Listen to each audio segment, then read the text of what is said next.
That movie is a shit show. What you think you see, what you think you hear, that's what it's about. It's all theater of the mind. No, it's garbage. It's garbage. Mood and atmosphere. Now that I really like. That's what I'm looking for. That's what I want to see.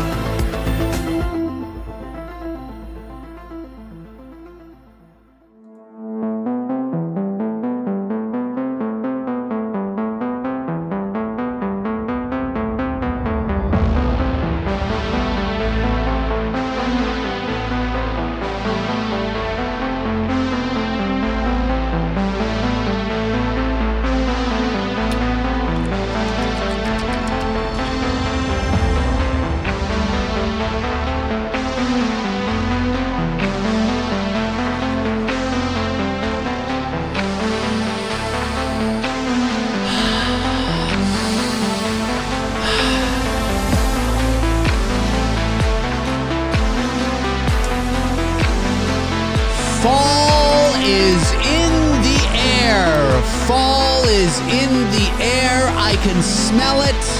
I can taste it. Can you smell it? Can you taste it? Can you feel it? Can you see it? Can you hear it? Fall is my favorite time of year. It is my favorite time of year, not because of Halloween. Some of you might be thinking, well, it's because of Halloween. No. Halloween could fall on January the 31st, and I would still have autumn and fall as my favorite time of year. It is the feeling of fall, the cool, crisp air, that campfire chimney smell as you walk down the street on cloudy days, and the leaves blowing and rustling across the street. It's not too hot and it's not too cold. It's the Goldilocks sort of zone for seasons. If you live in an area of the world where you actually do get this kind of weather in the fall. You can feel it, you know what I mean? You go out in just a pair of jeans and a hoodie, you know what I mean? That smell in the air. I can't tell you how many times I go running in the evenings and I can smell that chimney campfire smell. Yes, yes, yes, yes, yes, fall! Fall is nearly here, ladies and gentlemen. Fall is nearly here. And yes, Halloween just so happens to be in fall, but it is not the reason why I love the fall. It's not the reason why I love the fall. It just happens to be a bonus. It was my dad's favorite time of year as well. And I just, there's something, well, like I said, just that cool, crisp air and that campfire-y smell that you sometimes smell when you're walking down the street in a neighborhood or something, you know, and just the cool, cloudy, I guess they're kind of ominous, but, you know, the cool, cloudy autumn days. You know what I mean? I love that shit. And I know that, you know, for a lot of you, you might go, yeah, but Halloween. I'm like, yeah, Halloween, sure. But like I said, Halloween could be on January the 31st. It can be on June 30th. It could be on fucking April 10th. And fall would still be my favorite time of year. It really has nothing to do with Halloween. I'll be totally honest with you. I mean, Halloween's great. Don't get me wrong. I'm a Halloween guy. I love Halloween. But really, it's just because of the feeling and the smell and the you know, just the feeling of the season is great. And what sucks about fall, though, at the same time, is that winter is just around the corner. Now, again, it depends on where you live in the world. I mean, if you live in California, although it gets cooler in the fall, it's never really cold. I mean, it might be cold to you Californians, maybe. Oh, it's cold. It's cold. It's like 70. It's cold. Please. You know what I'm saying? But if you live in a four-seasoned, you know, a real four-seasoned part of the world or part of your country or part of the continent, in the U.S., that would be like, you know, the Midwest, the Northeast. In Canada, it's everywhere.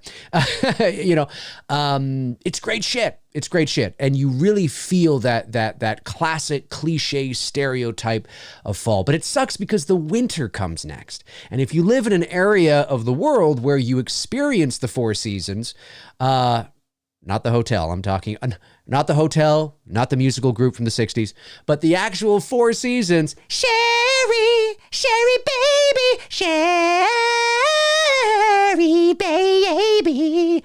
Fucking love that song. The Four Seasons, ladies and gentlemen. There's probably a certain, there's somebody in the chat going, the what, the who? And even, they're way before my time, but I love the Four Seasons. So, yeah, like there's just something, but it's the winter, right? And if you live in Canada, oh God, if you live in the northeast of the United States, oh God, like fall's great, but then here comes winter, and throws up all this snow, and it's like, When I was a kid, I used to love the snow. I mean, I still like the snow. But, when you're a kid or a teenager, you don't have to, I guess you could have your license, but generally speaking, you're not driving to work every day. You don't have to do that 9 to 5. You're in school and, there's hockey and hockey practice and tobogganing and hanging with friends and just, being out in the winter and snowball fights. And so, you kind of look forward to winter to a certain degree. But when you become an adult, it's like, oh, fuck. It's like, and if you're a good teenager, you would help your parents shovel the driveway anyway. But there's just certain things about winter. I'm like, I like it for Christmas. We could get snow like a week before Christmas just to get us into the mood. A week after Christmas, like take us to New Year's, right? You know what I'm saying? So a week before Christmas. So essentially the middle of December to like January 1st, and that's it. You know what I'm saying? If we could control snow, I would be one of those people that would be like, okay, December 15th, boom, snow, baby. Lots of snow. You know what I mean? And then January 1st, all melts away. All melts away. Fuck. Oh, man. Dumping a sun.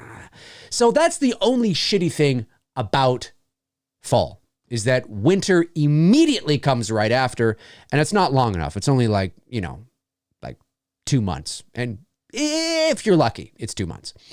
The only good thing about winter is that spring comes next. That's the only good thing. Anyways, what are you guys doing? Comment below and let me know your thoughts on fall. I would like to know, what is your favorite time of year and why? So some of you may have noticed that we have 2 new moderators in the chat today. That is Cody Snyder and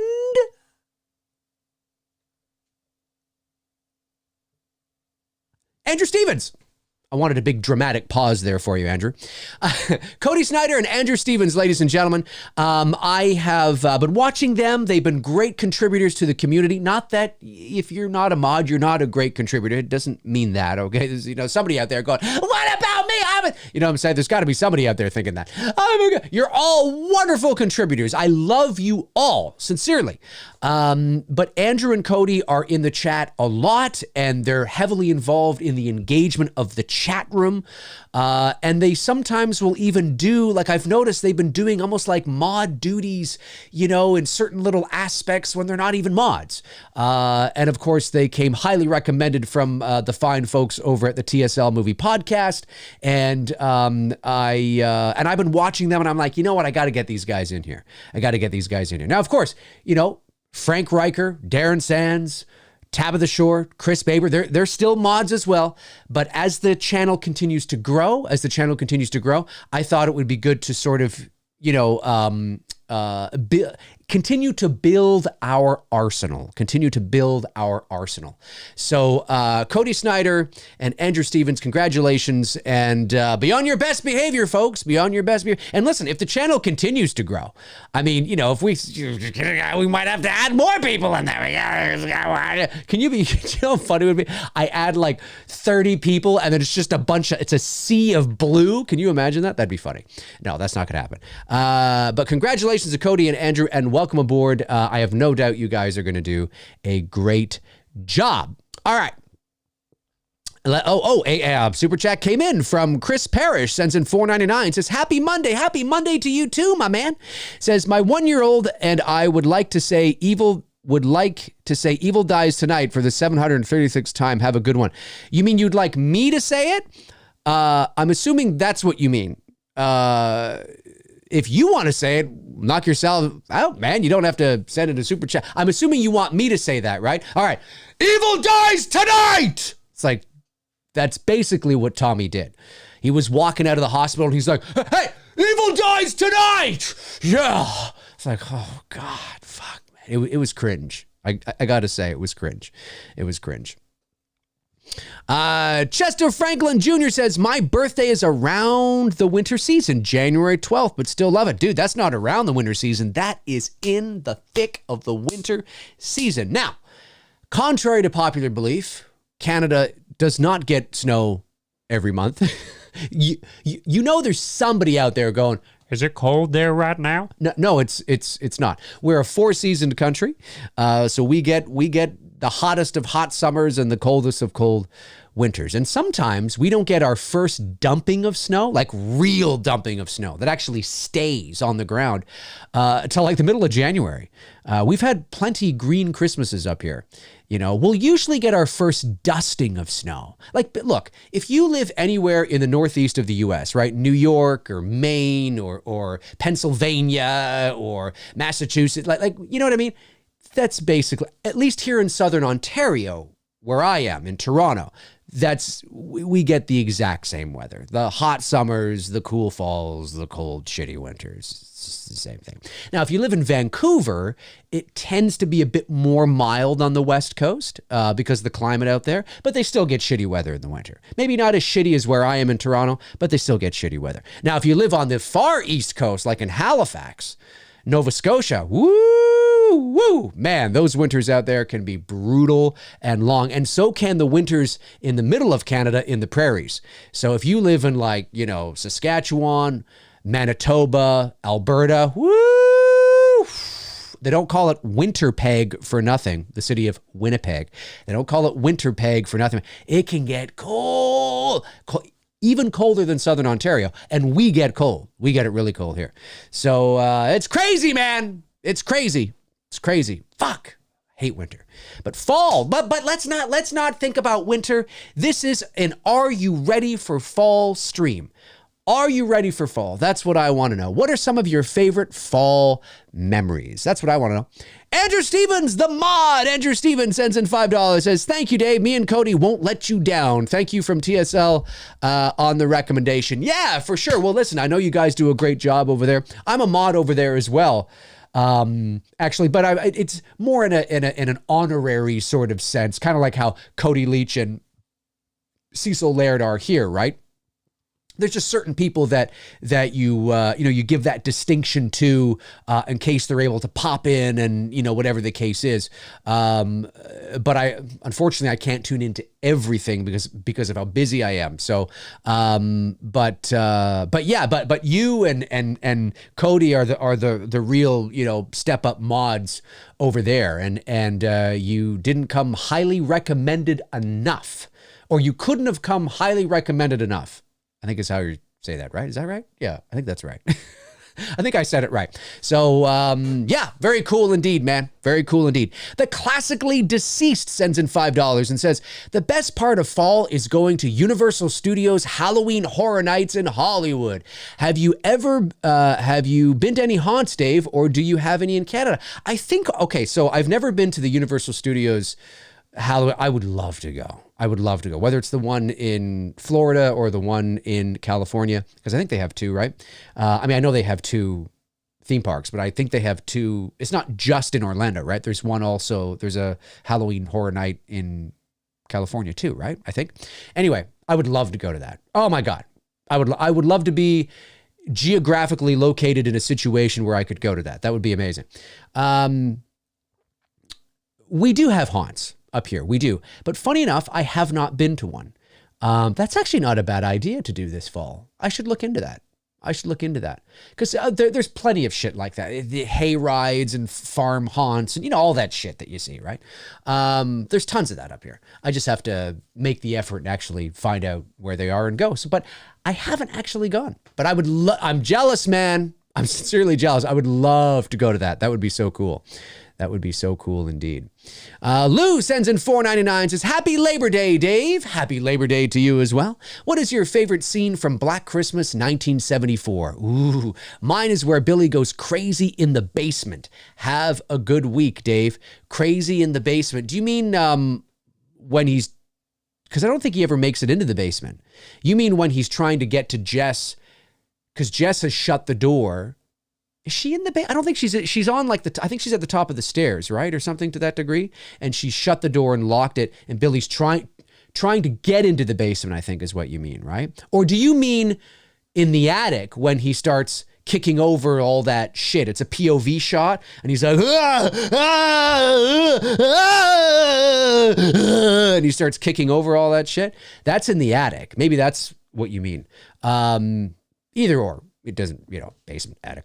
That is cool. That is cool. My favorite scene in Black Christmas. There's a lot of good ones, man. There's a lot of good ones. I really like when Jess first, well, it's not her first phone call, but when she comes back, she comes into the sorority house and the phone is already ringing and she walks over to it and she picks up the phone and she's just listening and it's a slow sort of push in on her face as she's listening to this crazy shit from Billy.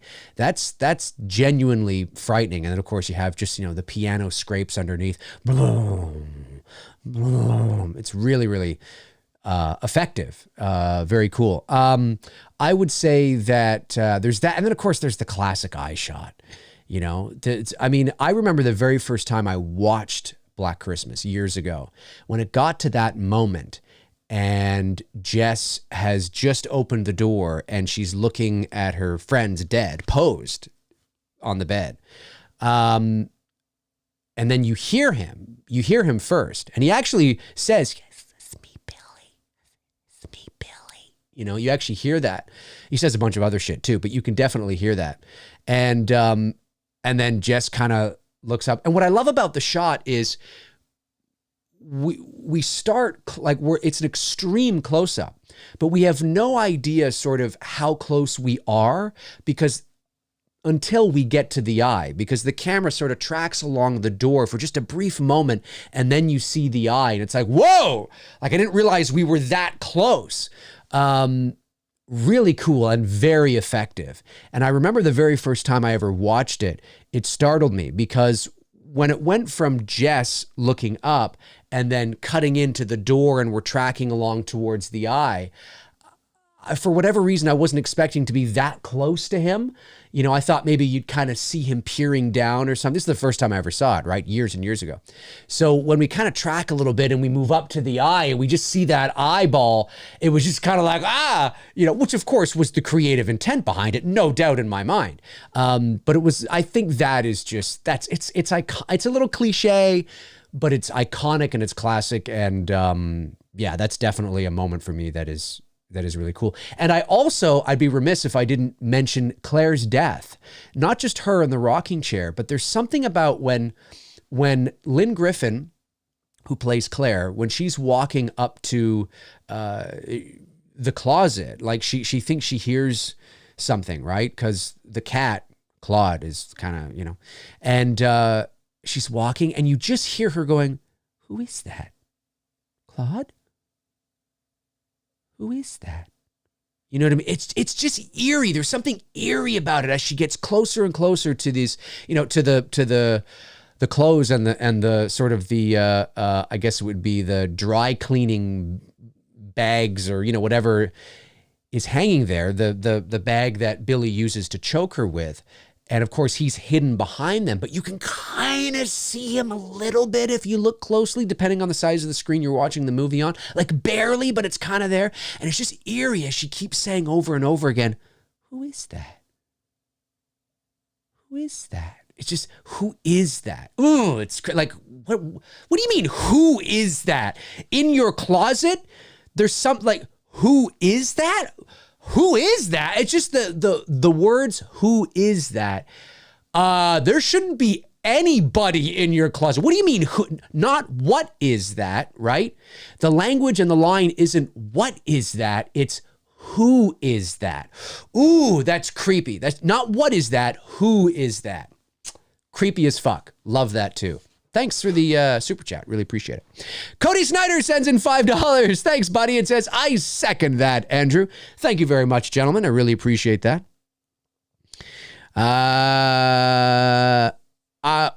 Evil Alex says you had a super chat by Kevin at the beginning. Did I? Thanks, buddy. Let me go back and see here. Yes, Kevin L. Thank you very much. Thank you very much. Evil, appreciate that. Kevin L. sends in $4.99, says, Dave, what do you consider the 3 most iconic shots in horror? Ooh, well, I was just talking about one there. I don't think, obviously, I'm a bit biased. I'm a bit partial to Black Christmas. No surprise. It's one of my favorites of all time. Top 5 for sure. Maybe even a top 3 depending on the day. So I got to go with The Eye. I don't think it gets enough love. That's, iconic. Just off the top of my head, that I think Freddy's glove coming up in between Nancy's legs. I think that's just, so iconic and so, I mean, I can only imagine. I mean, I was only 5 years old when the movie came out, but I can only imagine if I had been, say, 15 or 16 and was watching this in a movie theater and had seen that for the very first time, it would have been like, fuck. Because it's not just that he's in the bathtub, which is incredibly vulnerable. It's such an intrusion. It's such an invasion. Like being that close to her in the bathtub in and of itself is an invasion of privacy. But then you tack on the idea that he's in between her legs, which of course, is extremely intrusive and inappropriate and vulnerable, because that's where, your little parts are, right? So it's just, I can only imagine seeing that for the first time being like, oh, whoa, fuck. That would have been awful. That would have been brutal. So that's iconic for sure. And I gotta say, I don't know, man, maybe in The Exorcist, maybe something in The Exorcist, maybe just the way she looks when Pazuzu takes over, her whole body and she's finally that, grotesque, that look itself. There's so many shots in there that are really cool, but yeah, there's a lot of stuff, man. I mean, geez. Even Betty Davis's clown makeup and Whatever Happened to Baby Jane is pretty iconic. So much stuff. But those are a few there for you, Kevin. Thanks for the super chat, buddy. I appreciate it. And sorry I missed you earlier. Let me see here. Oh. There we go. Chris Parrish sends in another $4.99. Fall equals football and Halloween. I love it. Sweater weather. Winter clothes are the best. Yes, winter clothes I don't mind. I don't mind wearing jeans and a hoodie and a winter jacket or whatever. I don't mind the winter clothes. And if you're bundled up well enough, then, being outside and, because it can get well, I mean, again, if you live in the northeast of the U.S. or even in the Midwest, I mean, it can get to minus 30 degrees Celsius, which I don't know what that is. But I don't know what that is. What, 1, 0, minus 10 for you or whatever. Hey, Google, what is minus 30 degrees Celsius in Fahrenheit? Minus 30 degrees Celsius is equal to minus 22 degrees Fahrenheit.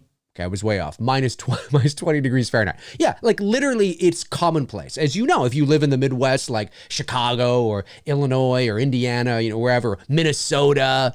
If you live in, the Northeast, like Pennsylvania, Massachusetts, New York, wherever, that it can get, it's not like that every day, but certainly there are cold snaps where it can be like that for a week. And it's legit, you know what I mean? And it's like that here too. So, that stuff I fucking hate. I hate that stuff.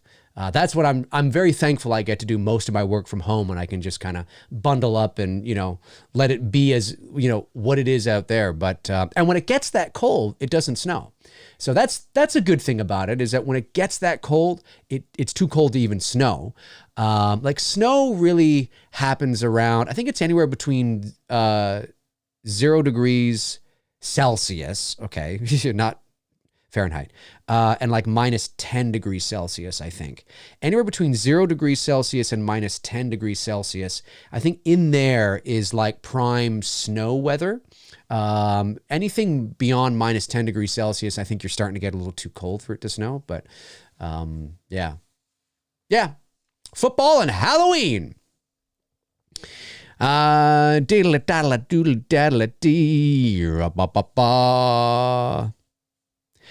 Riker sends in $5, says, "Hey Dave, when does your summer start? Does Canada follow a solstice? Do you have 31 days in any month? Does the toilet flush counterclockwise?" All of the above. All of the above, Frank. All of the above. Also, and thank you for the super chat, Frank. I really appreciate it. We have wood-burning televisions here. We have wood-burning televisions, and we have no cars. We just have toboggans.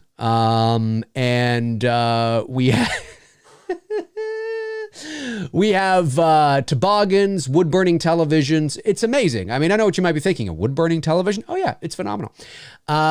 We have, toboggans, igloos. We just live in igloos all year round. I mean, I know it looks like, I'm in a house right now in a bedroom, but I'm really not. This is a bedroom in an igloo right now.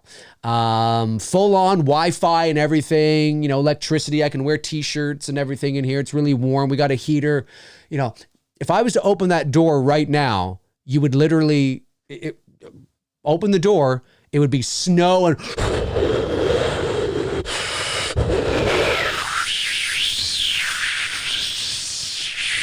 crazy stuff, man. It's crazy stuff. We have to have like vacuum sealed doors in here. It's crazy. It's crazy. It's crazy. I love it, Frank. I love it. Amadusius. I think I butchered that before. Dave sends in $5. Thank you very much. Hi, Dave. Hope your Labor Day is restful. It's pretty good. It's pretty good. By the way, there's no two dudes and some bullshit tonight, which is why I thought I would jump on this afternoon and kind of just, do a little bit of a show. But don't worry, Tony and I will be back next week. And we'll be back with something good. Can you list 3 things you genuinely liked or loved about Halloween Kills? Yes, I can, for sure. The flashback I really liked. I don't know if I loved the flashback, but I definitely liked it a lot. I think from a technical, logistical standpoint, what they were able to do was tremendous. Now, unfortunately, it doesn't make the movie great to me, but certainly I think what they were going for, what they were trying to achieve, they absolutely achieved. And I thought the attention to detail was great. So I really liked the flashback. I think James Jude Courtney is a terrific Michael Myers. I wish they would stop taking his mask off. I know you don't really see his face, but still, I wish they would stop doing that. I would just keep the mask on him. But I think he's a terrific Michael Myers, and I think the mask was great. I think the mask in both films and the mask that we've seen so far in Ends, in this trilogy, the mask has been terrific. They finally, shout out to Christopher Nelson and his team, they finally nailed that. Nailed it. It's fucking great. It's great. It's the best mask since the first 2 films. And of course, the first 2 films, it's the same mask, but you know what I mean. It's the best since then. Hands down, period. End of discussion. No, end of discussion. Hey, no, end of discussion. I said, I don't care if you like H. I'm saying, it's fantastic. So there's 3 things there, but I'll do a few more. I really appreciated the soundtrack. I think the soundtrack, although I don't think the soundtrack stood out as much in Kills as it did in 18, when you listen to the soundtrack on its own, it's great. Like it's John Carpenter, Cody Carpenter, Daniel Davies again, knocked it out of the park. So there's 4 things. Fantastic.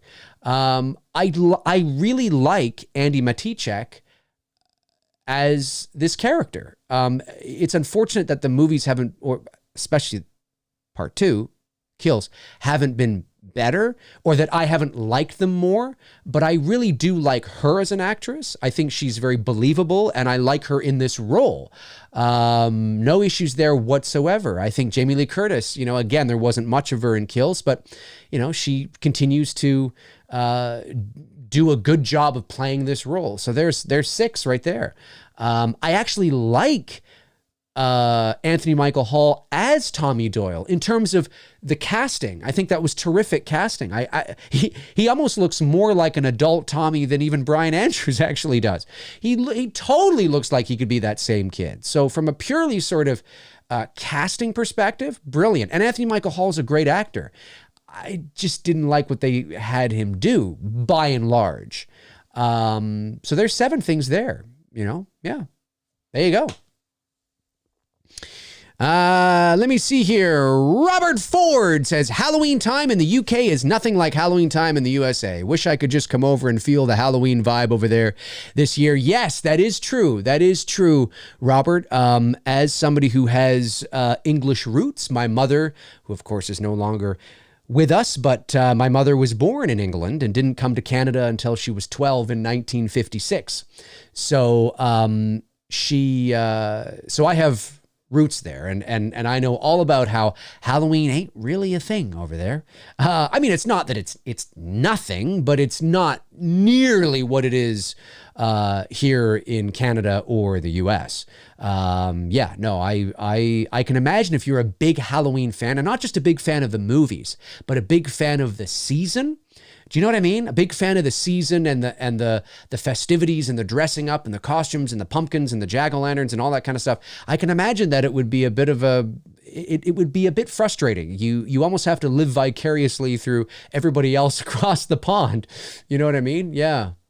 You'll have to make a trip over here. One of these days you'll have to make, and maybe you already have, but you'll have to make a trip either to Canada or to the States, and go somewhere where there's you know, you experience that real fall season. Like don't go to California or to Florida in October. Come to, you know, the Northwest or the Northeast or to Ontario, you know, where you can really experience what it's like here at Halloween time. I think that'd be cool. But I get you, man. I get you. Let me see here. Geeked Out Turtle Fan 42 says, Dave, some of the greatest things about fall. Some of my favorite sports, football and hockey. That's true. Start. I can watch a month of Halloween movies in October and hoodies. Could not agree more. When I was a teenager, dude, I played 13 years of ice hockey. I'm a big hockey fan. My favorite team, as you guys know, is the Buffalo Sabres, although they are, they're pretty shitty as of late. And, well, pretty much over the last decade, they've been really kind of shitty. But they are my favorite team, and they will always be my favorite team. Love hockey. No surprise there. I'm a Canadian. But, yeah, it's like hockey up here is like what NFL football is down there. So it's big. It's massive up here. I mean, massive up here. So no surprise there, but I'm with you, man. With you. Yep. Hockey, hoodie, hockeys and hoodies. Sounds good to me. Sounds good to me, man. Happy Sanjo says, I'm not 100%, but I think so. Oh, okay. You're talking to somebody else. That's okay. Happy. Sorry about that. Oh, wait. Some super chats came in here. Let me get these. Oh, wait. Okay. Hang on. Got that one. And then we got one here from Chris Parrish, who sends in another $4.99. Thank you, Chris. Really appreciate it. Says, I'm not sure if you're a Ninja Turtles fan. Oh, yes, I am. But if so, how would you feel about a sequel to the third movie, Last Rodent style? Well, I wasn't a big fan. Okay, so when I was growing up, I was not into the Ninja Turtle comics or the graphic novel or whatever, however it started. I forget. But when the cartoon came along in 1987, I think it was, I didn't get into Ninja Turtles then. I actually was a bit of a late bloomer with Ninja Turtles. I actually got into Ninja Turtles about 2 or 3 years later when I was like 10 or 11. Now, some people might think that's a little too old. I don't know. I was obsessed with it. I love the cartoon. I used to tape the cartoon. I'd come home from school and I'd pop in a VHS tape and I would tape the cartoon. I had like 2 or 3 VHS tapes full of the 80s Ninja Turtle cartoon. Loved it. And then, of course, you know, the movie came out in 1990, saw that in the movie theater, saw the sequel, The Secret of the Ooze, in the movie theater. I even saw the third one in the movie theater, but the third one, the first one's the best. You know, after that, Secret of the Ooze is okay, but it's not, they really toned down sort of the adult theme around it. The Secret of the Ooze and the third one were very child friendly, very kid friendly. They were fun. I mean, they're entertaining, but that first one is a really good movie. And it was an independent film. And I believe, I stand to be corrected, but I believe it overtook Halloween as the highest grossing independent film of all time. I think. I stand to be corrected on that, but I think it did. It made boatloads of money. It was a huge success. So yes, I'm a big Ninja. I mean, not now necessarily as a 43-year-old man, but I'm still, I mean, I do like the Ninja Turtles, but more of the old shit. Like, I didn't bother seeing the two, was it Michael Bay that produced the two new ones or whatever, the CGI ones? I actually heard they weren't that bad, but I never bothered to watch them. If I'm going to watch a Ninja Turtles movie, I'm going to watch the 1990 film for sure, hands down. And I'll watch the second one too. But it's really cool because, you know, as a kid, I was a big fan of the cartoon, right? And speaking of sort of coming full circle, so about, when was this? This would have been like 20-something years later. I'm a professional voice actor now, and I was asked to guest speak at a voiceover conference in Toronto. This is like a decade or so ago. And the keynote speaker there was a guy by the name of Pat Fraley, who was the voice of Krang in the original 1987 Ninja Turtles cartoon. And it was just sort of surreal to be also a guest speaker at an event where he was the keynote. You know, we got to hang out and talk, and it was just sort of like kind of full circle kind of thing, right? You know what I mean? Like, never in my wildest dreams as a 10-year-old kid would I think that I would be hanging out with the guy that voices Krang as an equal. Do you know what I mean? In the world of voiceover. It's just kind of cool. Very, very nice guy. And yes, he did do his Krang impression when he, and he could still do it. He said it was a combination of Katharine Hepburn and somebody else was his inspiration for coming up with the voice of Krang. And you could totally hear Katharine Hepburn in that. I thought that was actually kind of funny. It's amazing where we VO actors will sometimes draw our inspiration from, but that was kind of cool. So yeah, I am a fan, but not really any interest in seeing a sequel to the third one. I don't really have any interest. Unless, of course, you're talking about, oh, no, okay. No, you are talking about the old ones. Okay, fair. Red Foreman sends in $5 and retracts the message, all right? He sends in another $5 and gives the message, yes, or sends in the message, I should say. Let's see what it is.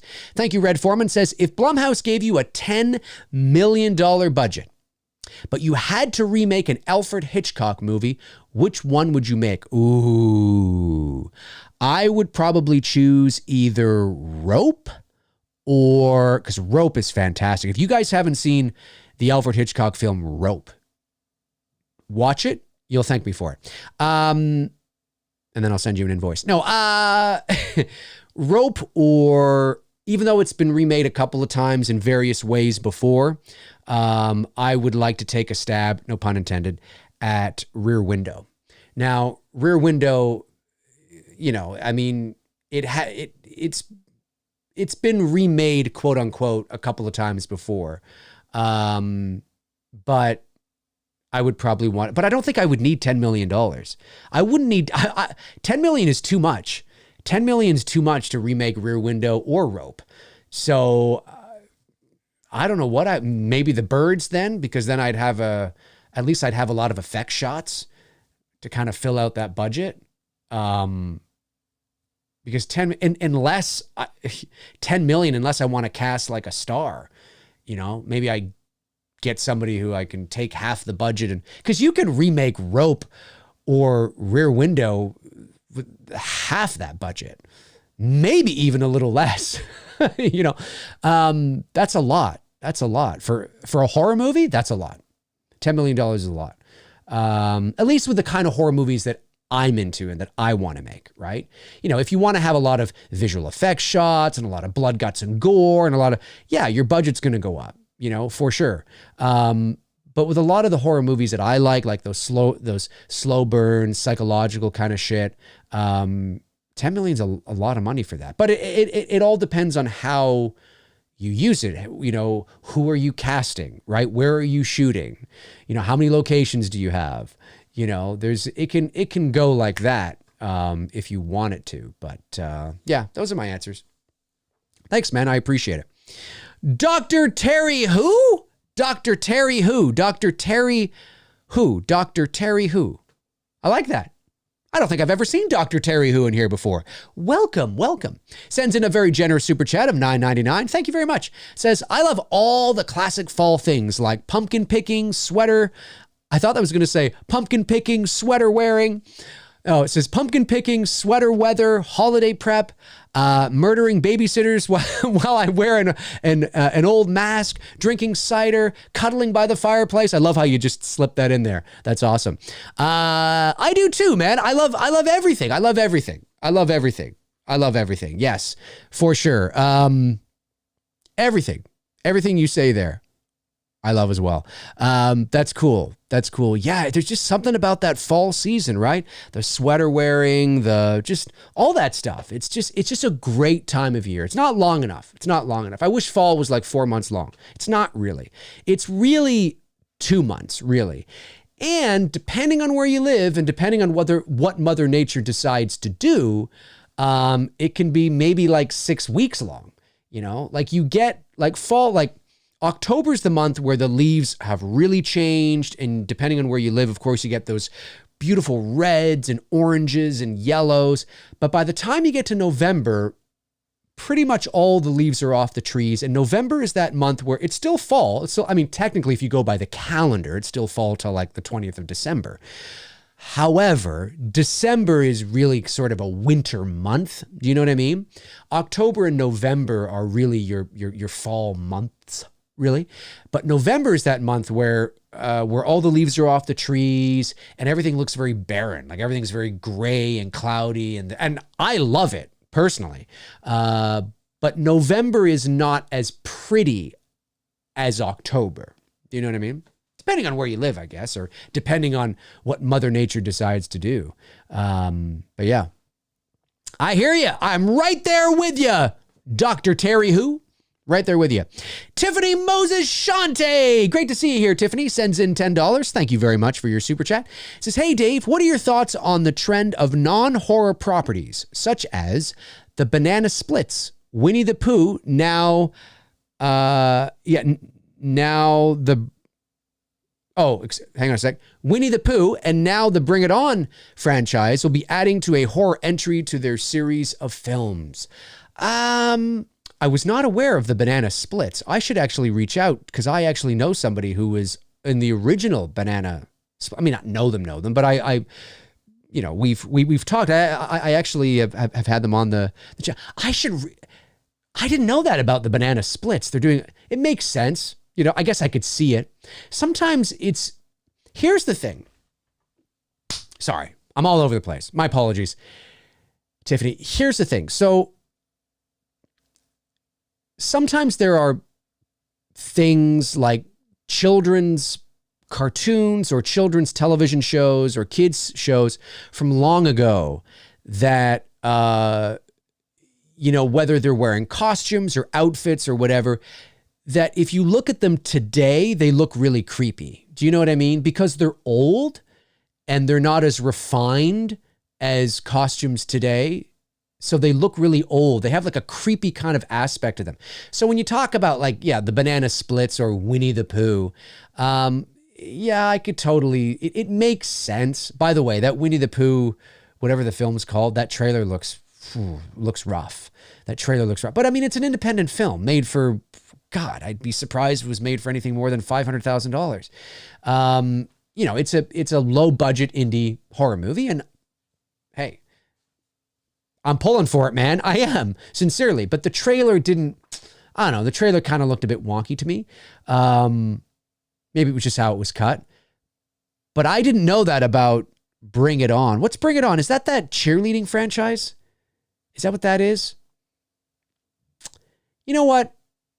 Listen, sometimes there are certain properties and movies, whether it's animation, whether it's old kids' TV shows, whether it's comedies, whatever, that somebody kind of goes, you know what? That would make a kind of creepy, eerie, fun kind of horror movie.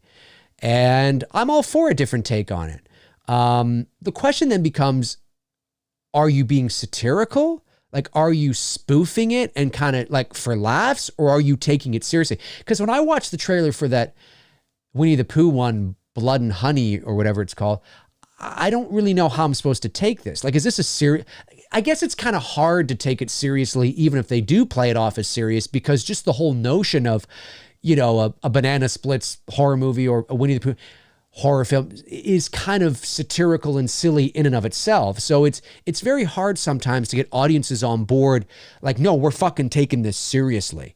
Like, it's like there's no wink, wink, nudge, nudge to the audience at all. Sometimes they do wink, wink and nudge, nudge because the whole idea of it existing is kind of silly anyway.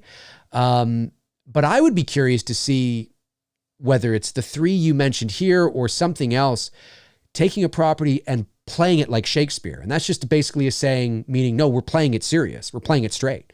You know, I know the idea of us doing this is silly, but no, you're going to watch this fucking movie and you're going to walk out of the theater going, holy fuck, that was scary as fuck. Like, I would love to, and that's hard to sell because, you know what I mean? But I would love to see something like that. That'd be cool. And maybe these films are doing, maybe we'll watch the Blood and Honey film and be like, wow, that was actually really scary. The trailer didn't really do it for me though. But yeah, those are my thoughts. You know, I'm all for it if it makes sense. I just hope it doesn't start a trend. Do you know what I mean? Where it's like, you know, now we're getting like this new kind of subgenre. And it's like, you know, once in a while, it's okay.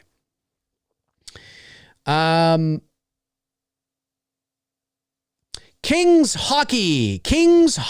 I like how you spelled that. Sends in $5, says, that freaky look of Carrie dressed in pig's blood is super iconic. Indeed it is. Indeed it is. Good one. Anyway, have you seen I See You yet? Thought it was well executed film, new idea. I See You. Which one is that? I feel like there's like 10 films called I See You. Let me just see here. I See You. Are you talking about the 2019 film with Helen Hunt? Because if you are Kings Hockey, I have seen it. I believe I even did a McRae live on it when I was doing the McRae lives back last year and the year before. If you YouTube Dave McRae I See You, it will pop up. And I actually really like that movie a lot. Yeah, I watched it with my lady, and we thought it was going to go in one direction, but as you know, if this is the movie you're talking about, as you know, it goes in a completely different direction. It's like, oh, that's so good. It's not what you think. Do you know what I mean? And I like it. I like the matureness of it, if I could say that. You know what I mean? If that's the one you're talking about. So I have seen it and I liked it. All right. Did I get them all? I think oh, no, wait. Okay, no, there's one more here that came in from Red Spade Tree 7. Red Spade Tree 7, is that how you say that? Sends in $5, says, hey Dave, I love the Daffy Duck hat. Thank you very much. Daffy Duck is my favorite Looney Tunes character. Like, period. I mean, I like all of them, but when push comes to shove, Daff's my man. Thank you. Hey Dave, I love the Daffy Duck hat and wanted to ask about It's Me, Billy. Where can I see it? Also, somehow I've never seen Black Christmas. Well, you can watch it for free on YouTube. If you just go to my channel, it's there, or just YouTube It's Me, Billy. That's where you can watch it for free on YouTube. If you're watching it on your phone or like your tablet or your laptop or whatever, YouTube's perfectly fine.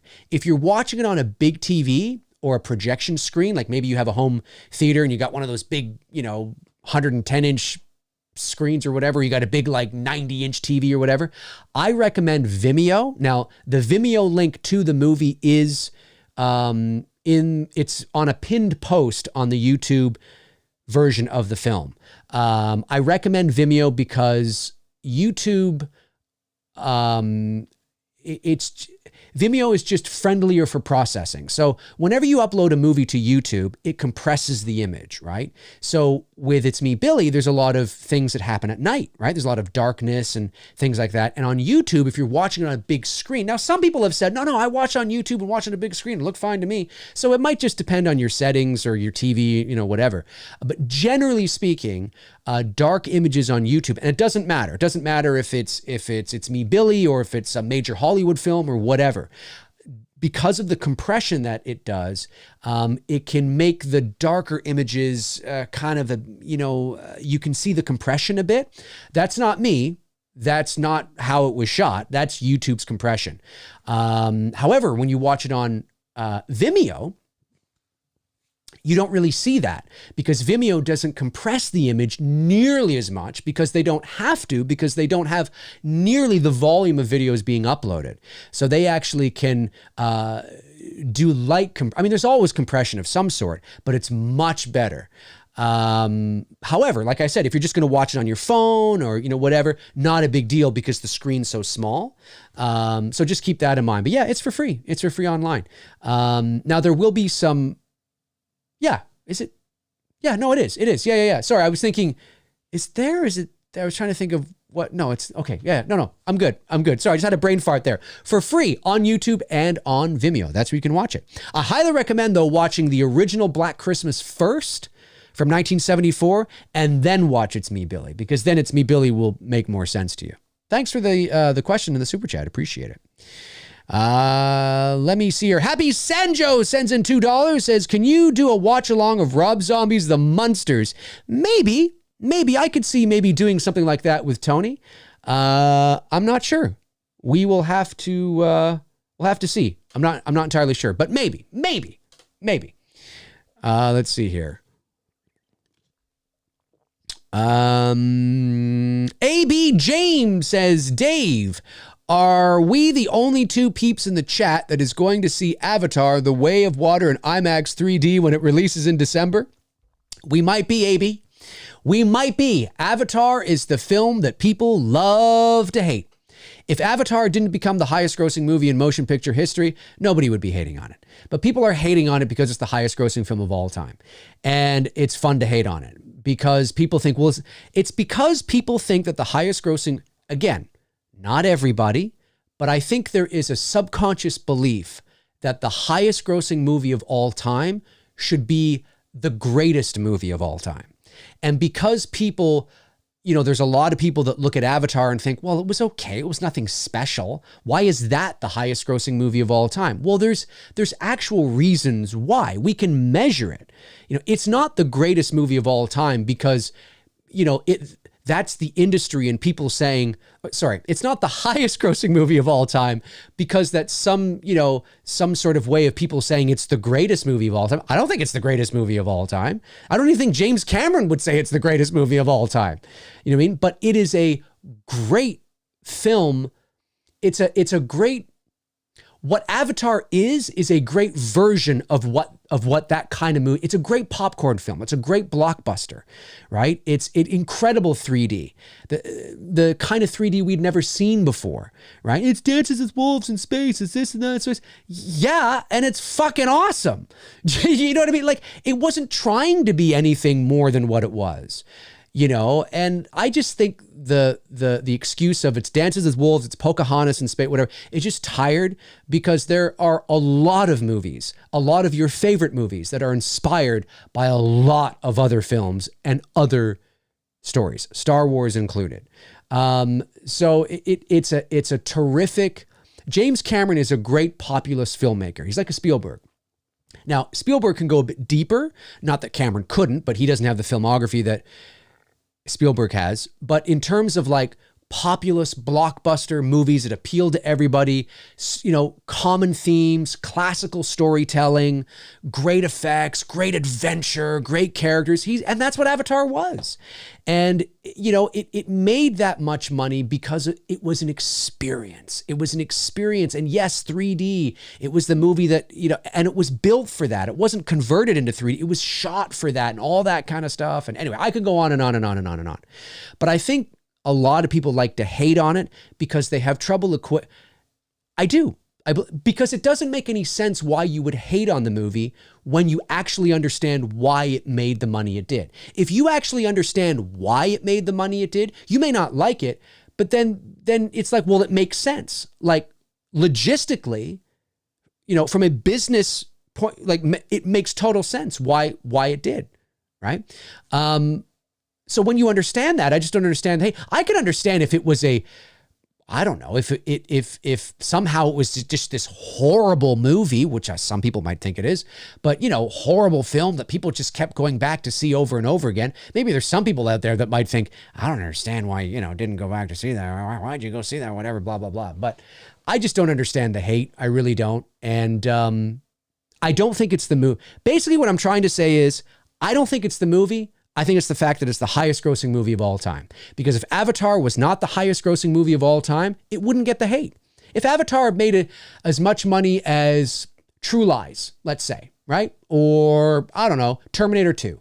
It made a lot of money, made its money back, but it didn't break it wasn't the highest grossing. Nobody would be hating on Avatar. Nobody.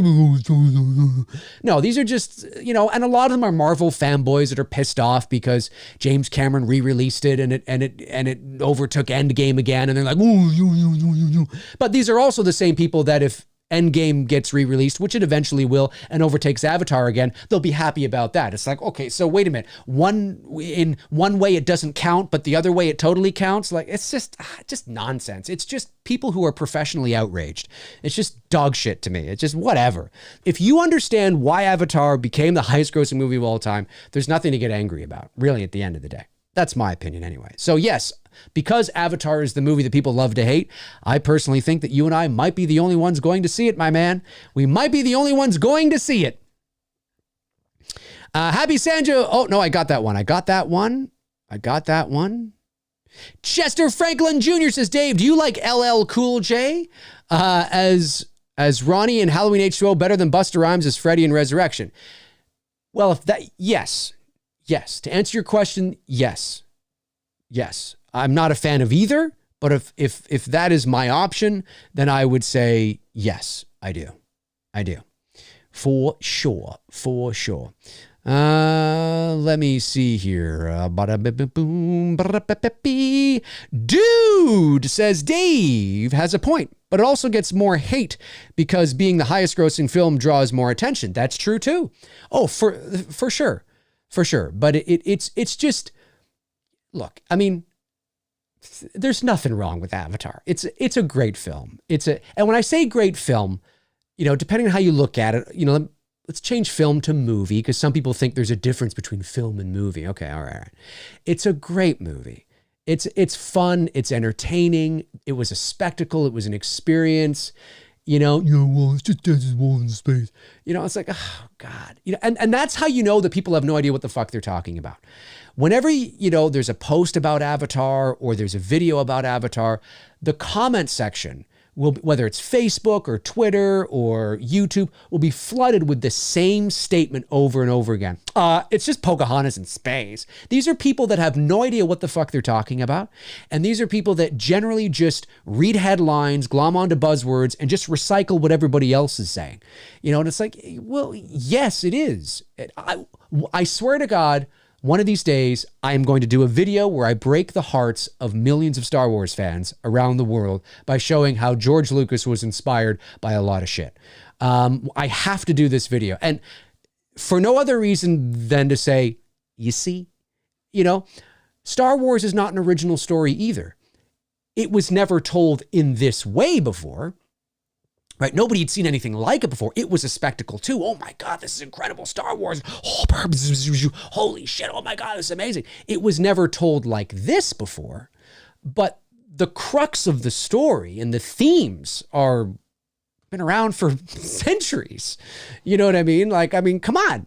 Anyway, I'll get off my soapbox now. Mike Johnson says, Halloween 2018 was well made, in my opinion. I am proud to rank it as number 2 behind the original. It had a great orange atmosphere, went back to basics. Courtney was great, and the soundtrack was perfect. Well, there's a few things in there. I agree with you, man.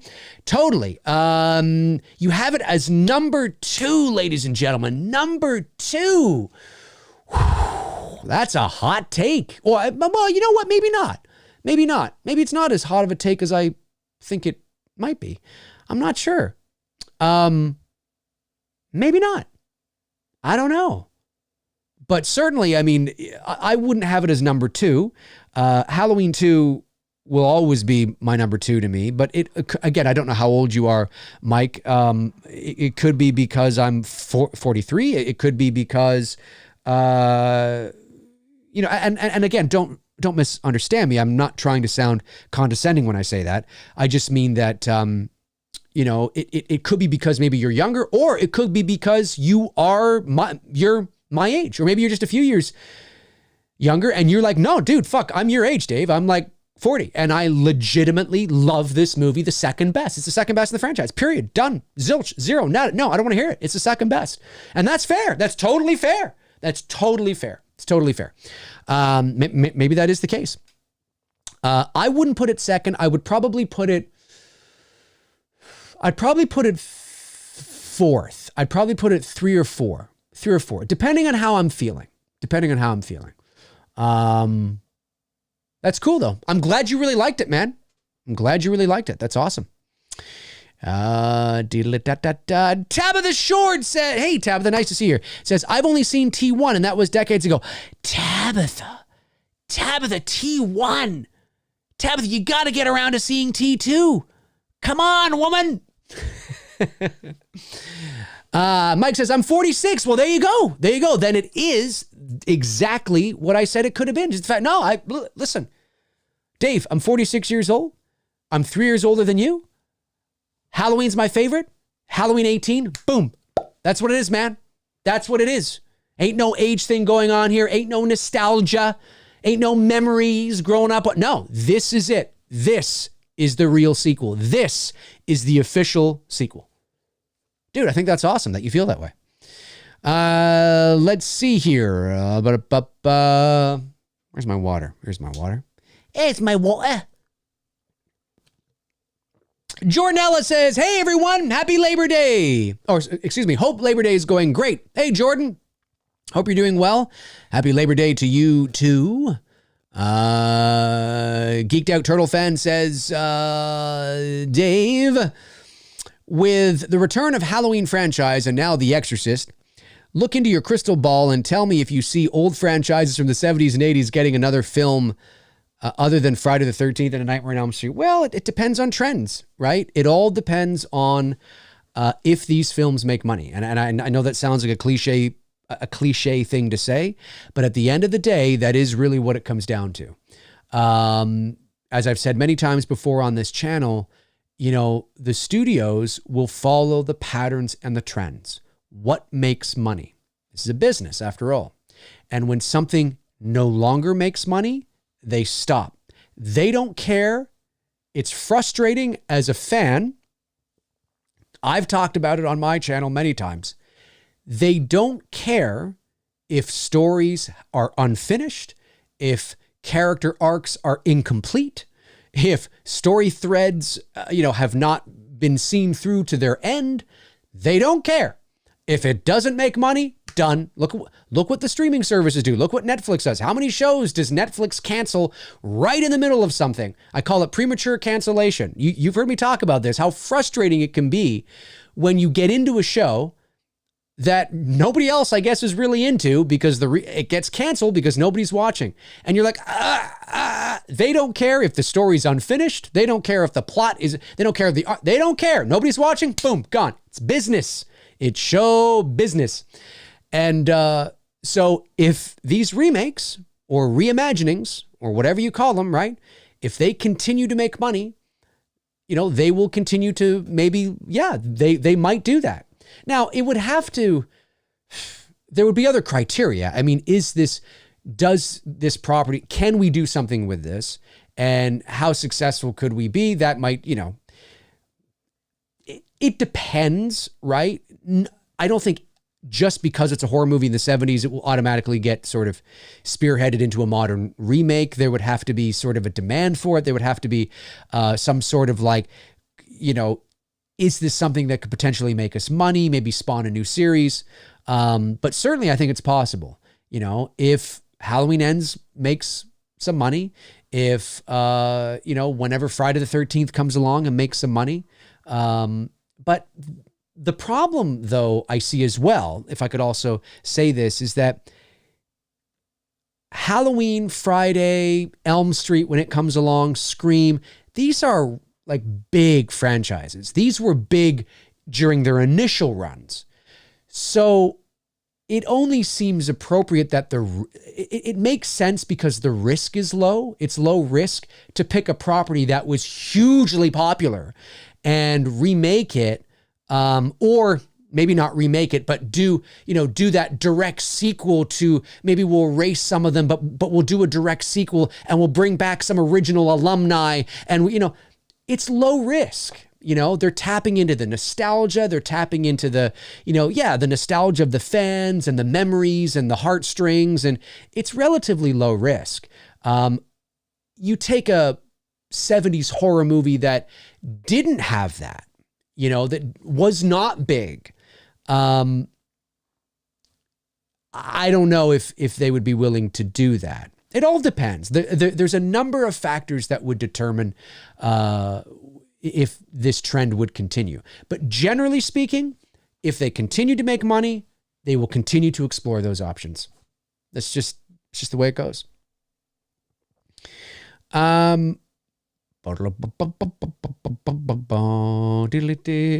Mike says, I probably come across sometimes like I'm a little kid, Dave, because I get so excited, but I really love the Halloween franchise, buddy. I respect that you like Halloween 281. It's awesome too. No, not at all. I've never got that impression. Sometimes I will always inquire because I do know, we all know, right? If you're 43 like me or 46 like you, compared to somebody who maybe is 22, that's a big difference. The era that we grew up in is very different from the era that they are growing up in. So sometimes, the influences and sort of what they like or what they appreciate can be very, very, very different, right? Not everybody, but certainly that is true. That can happen. So that's why I inquired about it. But I think that's awesome. That might actually be more rare.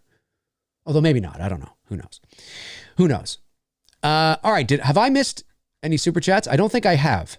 I think the last one was Happy Sanjo, right? I haven't missed any. I haven't seen anybody letting me know in the chat whether I've missed any or not. I don't think I have. Oh, wait, no, what? One just came in. One just came in from Jake Blair, sends in $4.99, says, I feel like Margot Kidder doesn't get the credit she deserves as a horror icon with her performances in Black Christmas and Amityville. Well, I think that's probably because Margot Kidder did a little movie that basically blew Black Christmas and Amityville Horror out of the water in terms of pop culture's zeitgeist and footprint. And that was just a tiny little film called, Superman, and Superman 2.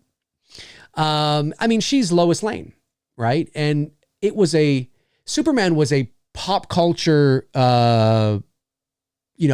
zeitgeist phenomenon. You know what I mean? So kind of overshadows those other two films. All right. Hang on a sec. I have a surprise here for you guys. 1 second here. I have a surprise. I'm going to bring them in. 1 second. I have a surprise. I wasn't sure if they were going to be able to make it in.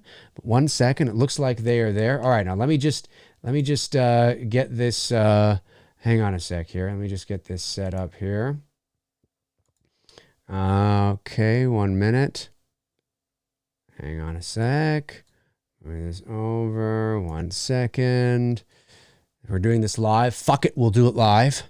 Fuck it, we'll do it live. 1 minute here. Just have to bring this person in.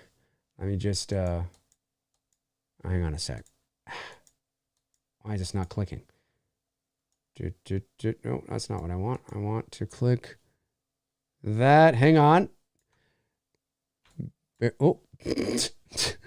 Oh no. Why is that not working? Okay, I guess we could just do it like that for the sake of time, and I'll make me bigger, I guess.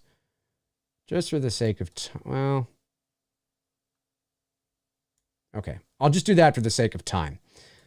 Because I for some reason, OBS updated, and their shit is all over the place now, and I don't know how to do that. So I'm just going to, for the sake of time, I'm just going to do that. Okay.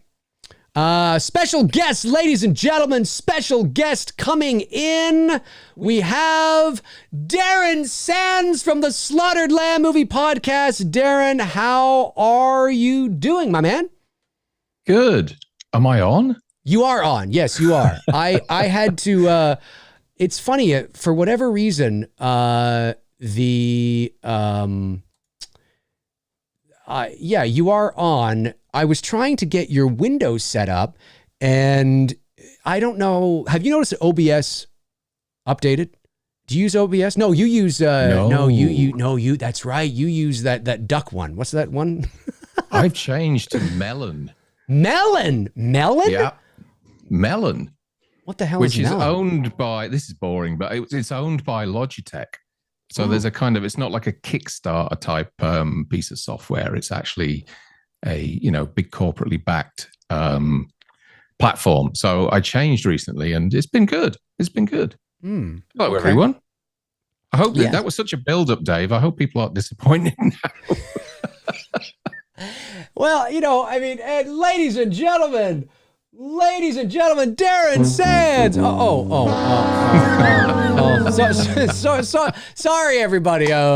My apologies. No, I know it looks a little funny on the screen because of the Zoom window. Ordinarily, I can click on the actual window, make it smaller, so you don't see sort of, the gray Zoom shit around it, and you just see you. But for whatever reason, when I was clicking, it wasn't taking. And I think it's, I don't know. OBS has updated some shit, and for whatever reason, so I just thought, you know what, for the sake of time, because I could still be doing this, for the sake of time, I'll just make you bigger, and it looks a little aesthetically weird, but whatever. That's we're here. fine. That's We're fine. here. People We're get here. it. People get it. People get it, exactly. I was cooking earlier, so I missed the start of the show. What's been going on? Well, we've been talking, just answering questions. We've been talking about the fall, autumn, the fall. We were talking about that, just answering questions about, Halloween and Avatar and horror movies and Black Christmas and all that kind of stuff. It's been a good show so far. It's been a good show. And of course, my two new mods, Andrew Stevens and Cody Snyder, their first show today, modding. Thanks to you guys. Congratulations, guys. Yeah, no. Congratulations. They do such a good job on our channel that it felt right to kind of recommend them. So, well done. I agree. Yeah, I agree. No, these guys are good. So, now Darren, fall is approaching, but Halloween's not a big deal over in the UK, is it? It's not like what you guys have in the US at all. I mean, it happens, and they're trying to make it, companies and local shops and things like that, trying to make a big deal out of it. I know Frank celebrates it for a shout out to Frank, by the way, who couldn't be here because he's busy rescuing animals again. Frank kind of starts dressing his garden up about a month beforehand. And it seems to be like a full October-long celebration in the US and probably Canada as well. I'm not sure. But in the UK, it's just kind of, and it's gone. It's like, it's just one night. And even then, a lot of people don't even bother about it. Yeah. So as a kid, I kind of remember it being more sort of popular than it is now. Right. I mean, because I guess there's a thing nowadays that parents are uncomfortable with their kids knocking on people's doors. But when I was a kid, in the sort of late 70s, early 80s, we would just go out on our own and bang on doors. And I think in the US, Did anybody come? What the hell are you doing here? What? It's I think 10 o'clock at night. In the US, it's kind of like, people get candy. We were begging for cash. We were holding our hands out for cash. That's amazing. That's amazing. And you get that awkward moment when they put the coins in your hand, and before you walk away, you sort of go like that, and check it out before you leave. Yes. And then you'd get those people that you'd say trick or treat, and they'd just stand there and go trick. Right. And you didn't know what to do. Like, well, I don't know what to do now. See, that's when you say, trick. Okay, do you have a toilet I could use for a sec, or what? And also, we never had. Colin Murdy laughs at this as well, because he had exactly the same thing.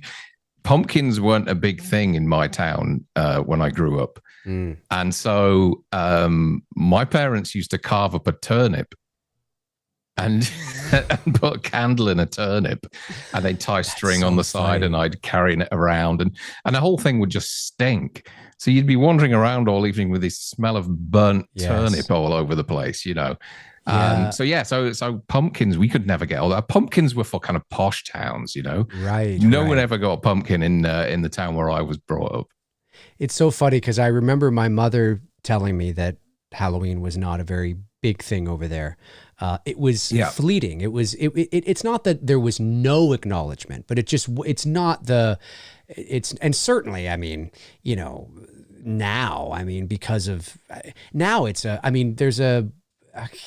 a Spirit Halloween. Spirit Halloween. They're opening now at the end of August. It's becoming this ridiculous, event. Like I know some people are like, this is great. I'm like, yeah, it's great, but it's so, I don't know, what's the word? Like, I don't want to offend anybody. I don't want to be a party. Yeah. I don't want to be a party pooper. I'm a fan of Halloween. I love Halloween. I love the season, but I'm not ready to, get into Halloween when I can still go to the beach, like I need the season to change to inspire me, to get me in the mood. Yeah. And walking into a Spirit Halloween and just seeing a bunch of Halloween decorations for me doesn't really do it. It's got to feel like once the leaves start to fall and they start to change and there's that change in temperature and the coolness, then I kind of, I get excited. But, I can't go into a Spirit Halloween in my flip-flop shorts and t-shirt. It just doesn't feel right. You know what I mean? Like, it's so weird. It would be cool to even have something like that over here, because we get, and I've talked about this before, we get really shortchanged with merchandise in the UK. Like they don't naturally sell things like NECA toys or anything like that over here. You can import them, or there are shops that specialize in them that would have imported them. Right. But like Spirit Halloween licenses all this kind of out, don't they? All the different movie brands are all over balloons and masks and things like that. There's none of that over here. You just buy generic plastic witch masks or something like that. That's anything so funny. Cool, you have to kind of import into the country. No British manufacturers make any sort of real kind of licensed Halloween gear or Elm Street gear or Friday gear or anything like that. It's just all brought in from the US, and so the prices are expensive. Yeah. And it's one of those things that we've missed out on in this country is good merchandise for movies. Right. It just doesn't come. Yeah, that's unfortunate. Although I will say it's probably not the same here, but there are many cases where I will find something online or whatever the case is, and I'm like, fuck, it's got to come from the States. Jesus Christ, and then the import fees. I'm like, why don't we have what the hell? Luckily, I live in Toronto, which is probably the most U.S. part of the country, so we pretty much have everything here. But I know there's some people that, you guys got to be imported or, whatever the case is. But that's so funny. Yeah. Halloween's it's become this, I think the thing that I find, like when I saw I don't know. I just think when Spirit Halloween is opening at the end of August, I just think, come on, like we're pushing a little, because I don't know. I think when you open I don't know, maybe I'm just being a old fart and get off my lawn kind of thing. I don't know. But I just feel that it ruins I don't know. It like if you can celebrate anything at any time, then nothing means anything. Do you know what I mean? Like Sure. there's no, like if you can start celebrating in August, then what is Halloween?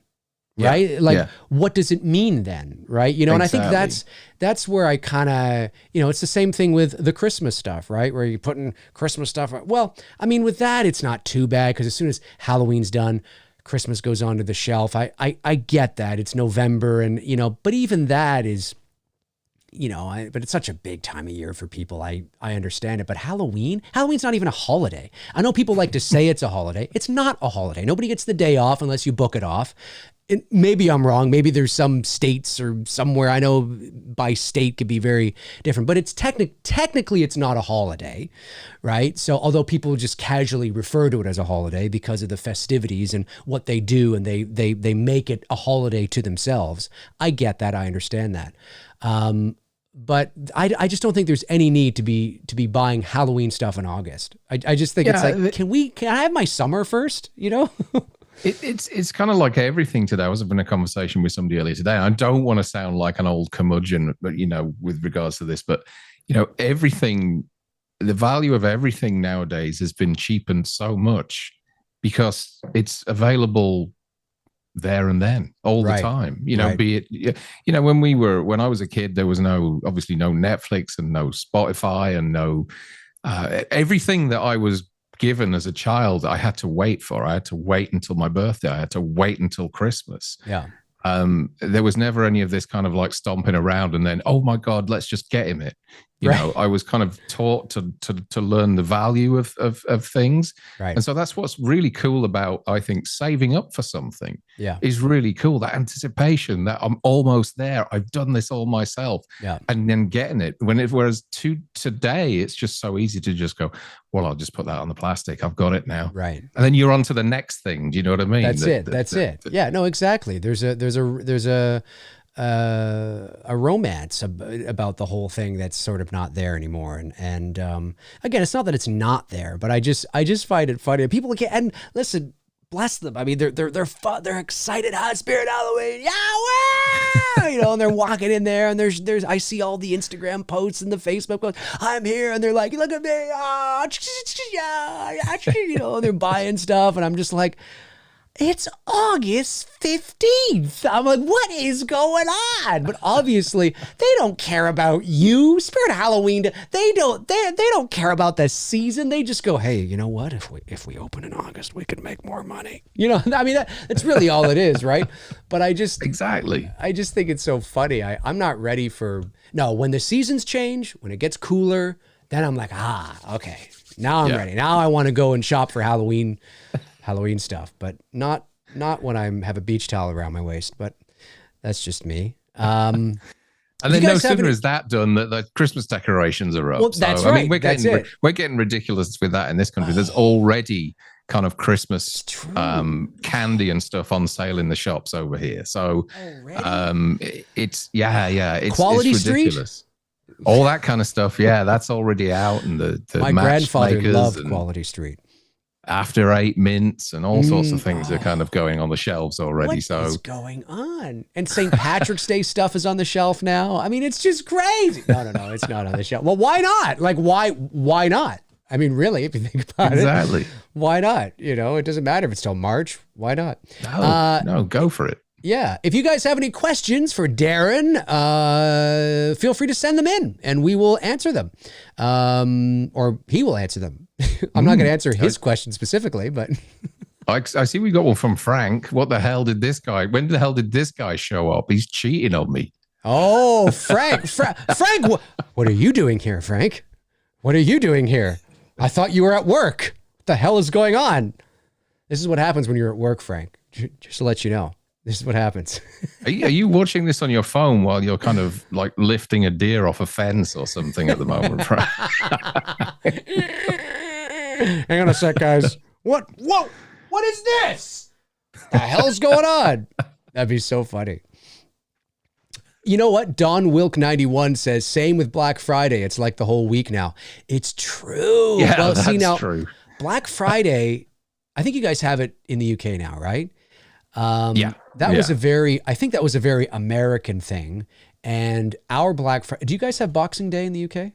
Yeah. Oh, yeah. Yeah. Okay. So obviously that's where we adopted it from years and years and years ago. So for our American friends who don't know what Boxing Day is, it's the day after Christmas. It's the 26th of December. It's not the day where everybody sits down and watches pay-per-view fights, although I have had people ask me about that. Essentially, it's true. People have like, is that where you sit and watch the fights or something? I'm like, yes. There's big fights happening the day after Christmas. It is essentially, and you can correct me if I'm wrong here, Darren, but I believe the name comes from essentially it was the day that you would sort of box things up and take them back to the store, right? It's kind of like what you didn't want or what you not didn't want, but maybe didn't fit, or something. You would box it up and it's Boxing Day because you go take them back to it was something I like would that, imagine right? something it's also known as St. Stephen's Day as well, I think. Okay. But the boxing up of things, I'm not sure about. I mean, you're probably right. That's what I heard. But I could be honest, I've never really concerned about Boxing Day because I'm no. usually nursing a huge hangover or something like that. That's true. It just kind of comes and goes. But yeah, I mean, we have Boxing Day, and it's usually Boxing Day is a huge day for cinema in the UK. A lot of key releases usually come out on Boxing Day, right? And that's because we don't open cinemas on Christmas Day. There are maybe a few cinemas that open on Christmas Day in the UK, and they would be mainly showing things like Bollywood films or something like that. But all cinemas are pretty much closed. All of our theaters are actually open on Christmas Day. Yeah, it's a big day. Big day for cinema is Christmas Day, Yeah, it is. And so Boxing Day, which is the 26th of December for our American friends, is essentially like our Black Friday. So now we also have Black Friday. We've adopted it. We were like, hey, we should do that too at the end of November. And it's like, oh God, why? But anyway, on the 26th of December, there's all sorts of deals and sales going on. It's the day after Christmas because all the stores are closed on Christmas. So people rush out on Boxing Day to wherever, Walmart, Costco, and all the deals are on, all that kind of stuff. And Boxing Day is no longer Boxing Day. It's like Boxing Week, or it lasts until like, I think the first of the year or something ridiculous like that. And Black Friday as well. It's not just Black Friday. It's like Black Week or Black Friday. Well, that's Amazon's fault, isn't it? For Cyber Monday. Yeah, that's what it is. I see a few questions there. Yeah, by all means, Derek. Should we have a look here? So, whenever you see that. I think Mike Johnson said something. Let me just see. I read the question. I think he basically said, "Hey Darren, how do you think Halloween Ends is going to finish?" I have seen so many theories online over the last week. People who claim they know what happens in the end, and people who have heard this, and people who have heard that. I have no idea. I'm trying not to read stuff, and then you get people that we had a super chat the other day, which was fine. I mean, but the guy basically, hey, have you heard that this happens in Halloween Ends? And I was like, Jesus Christ, you paid to spoil the film for everyone. So I don't want to say. It could be anything. Right. I know that a lot of people are worried that, I think you may have talked about this as well, but a lot of people are worried that they're still tinkering with the film, and that's totally normal. I work in the film industry, and believe me, there are films that are a lot later to be delivered than Halloween Ends. Yeah. I've worked on films before that have been delivered literally the same day that we've done the premiere of them. Wow. So, and I've also worked on a film, I won't tell you which film, but I also worked on a film that had two versions of it. And in the projection room, the director, a really famous director, didn't know which one to play, and he did it on a spin of a coin. Fascinating. Yeah. So the fact totally that going to tell me after. Yeah, the fact that they're still working on Halloween Ends is not a problem at all. If they've got time, they will use it, simply because it takes, the film is locked. The picture is locked and everything. Yeah. When he's talking about making adjustments to it, it might be something to the audio. It could be the way the credits come on at the end. It could be anything. But he notes in that paragraph that he talks in the Empire magazine that the picture is locked. Yep. So he can't change anything significant at all. No, because the mix to the film's probably been done at this point. The sound effects have probably been done. So anything that's done now will be minuscule and probably won't even be noticed by the regular paying punter. Correct. And he can't change. You're right. When it said that the picture is locked, that means exactly what you said. You can't continue to make significant adjustments, because then you move the picture in the timeline, and you're going to move, the audio with it. Things will fall behind. You have to, you can't just change one little thing, because you have to change everything. And also too, if you change too much, you would have to resubmit it for another rating. So when the picture is locked, it's locked. It's been rated. It's locked. It can't be touched. I agree with you. I had said on my show the other day, I think if he's tinkering, which he says he is, it would be things like, you know what, we were going to end it here on that beat, but why don't we end it back here on this beat? You know what I mean? Let's, instead of rolling the credits here, why don't we roll the credits there? It's that kind of stuff. It's very minor stuff in the big picture. It might seem significant to the average person, but in the big picture, it would be very, very, very minor. It's nothing that's going to shift the film or change the film altogether. It could just be, do we go with B or do we go with A? Oh, let's go with A. You know what? Let's go with, actually, you know what? Let's go. And they're just minor little things. I don't think it's anything to get worried about. And as you know, you deliver the films all digitally now. Yeah. And the really cool thing is, and not a lot of people will know this. Maybe Reese Wilson would know something like this because he works in multiplexes. But he does, yeah. We also, the film companies have the technology to be able to update a film even when the cinema's playing it. Fascinating. So they can send a patch to the movie to change things. And it depends. I mean, it could be something quite major. It could be something quite tiny. And that's not Incredible. Often done. Right. But I know of quite a few movies that have done that once the film started playing. And it could be things That's like really they cool. didn't have time to update special effects. Right. They can put updated effect shots in there. They can change credits. If there's a spelling mistake on the end credits, they can send a patch to that to correct that. There's all sorts of things that we can do now. So it's tinkering with something 6 weeks out is not an issue whatsoever. No, 6 weeks now is not like it was, 30 years ago. Where it may have been like, oh God, we got to reprint the whole film and we got to, all this kind of stuff. It's not like that now. Everything's digital. And I didn't know that. Thank you for sharing that. And I bet you there's a lot of people in the chat room that didn't know that either, that you can send it in real time. That's wild. That's amazing. The only times that you would do something like that would be if it's something that's kind of really significant to the plot or something.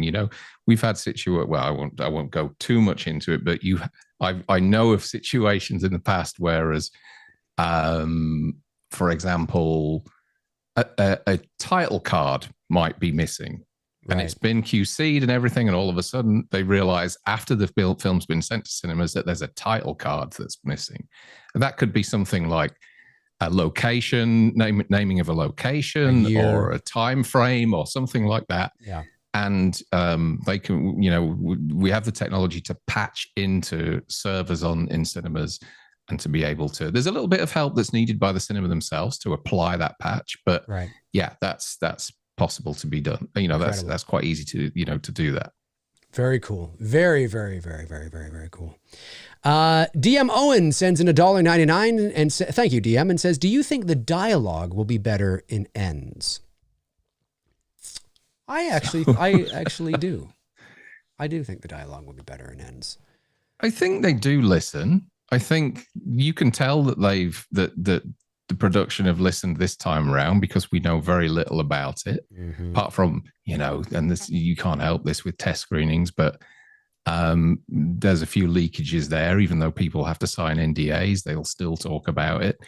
But you can tell that they've totally learned from the mistakes of giving too much away too soon. I mean, the amount that they, shared with us from a very early stage, pre-pandemic, on Halloween Kills.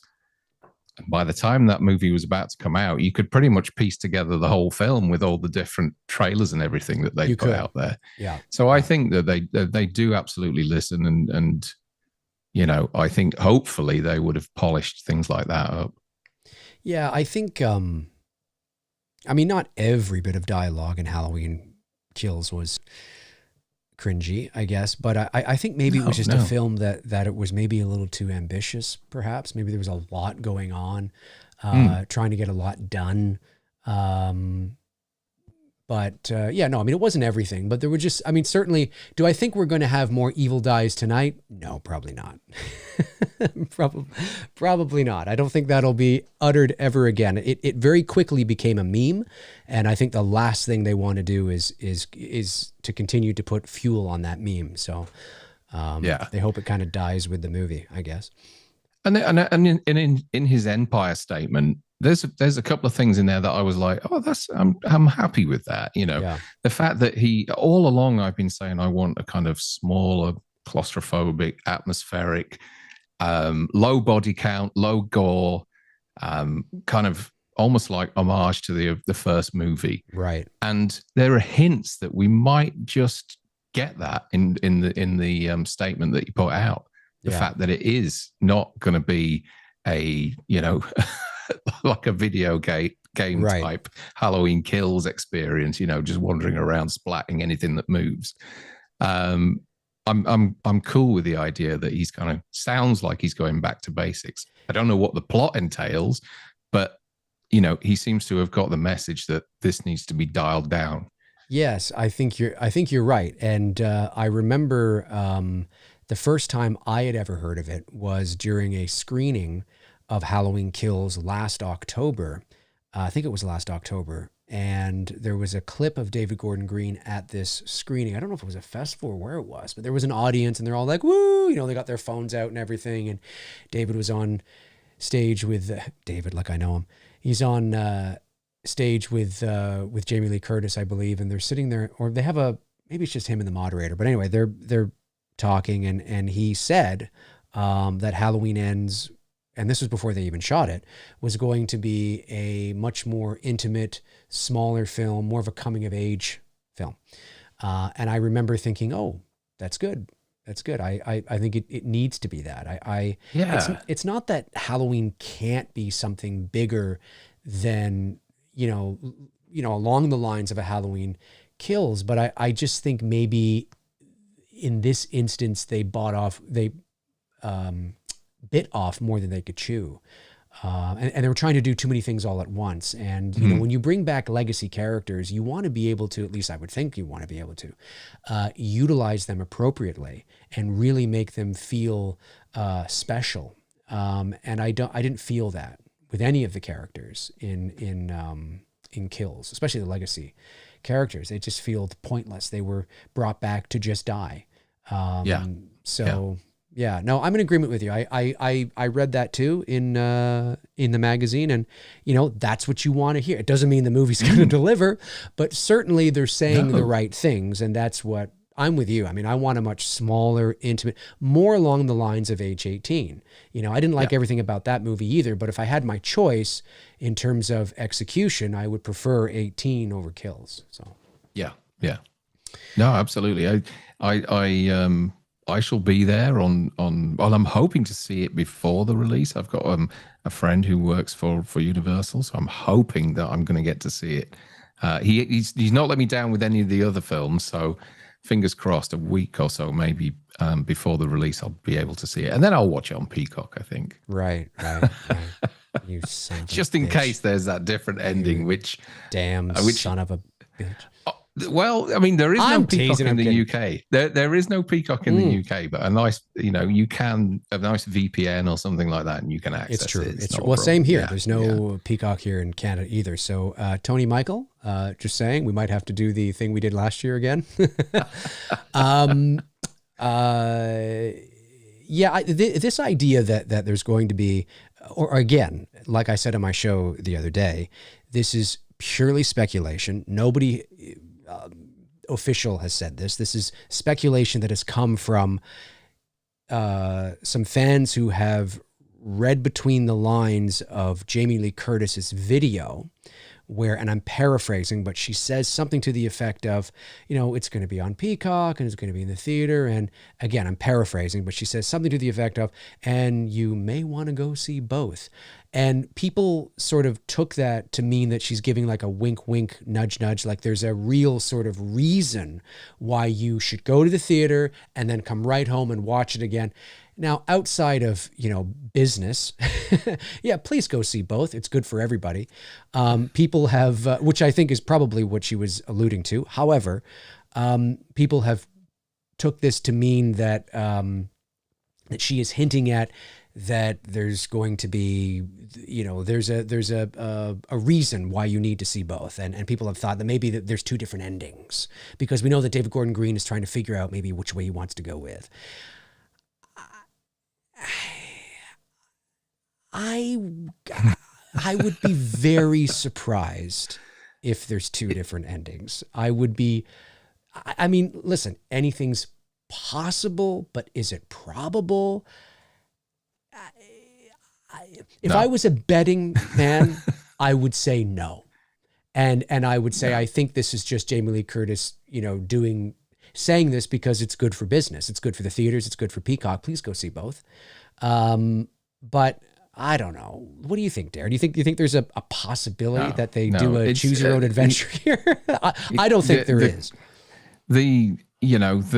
If you think about it, it's like finishing two movies. They just don't have the time to do that. Right. So you have the cost involved with finishing a Peacock version, the cost involved in finishing the theatrical version.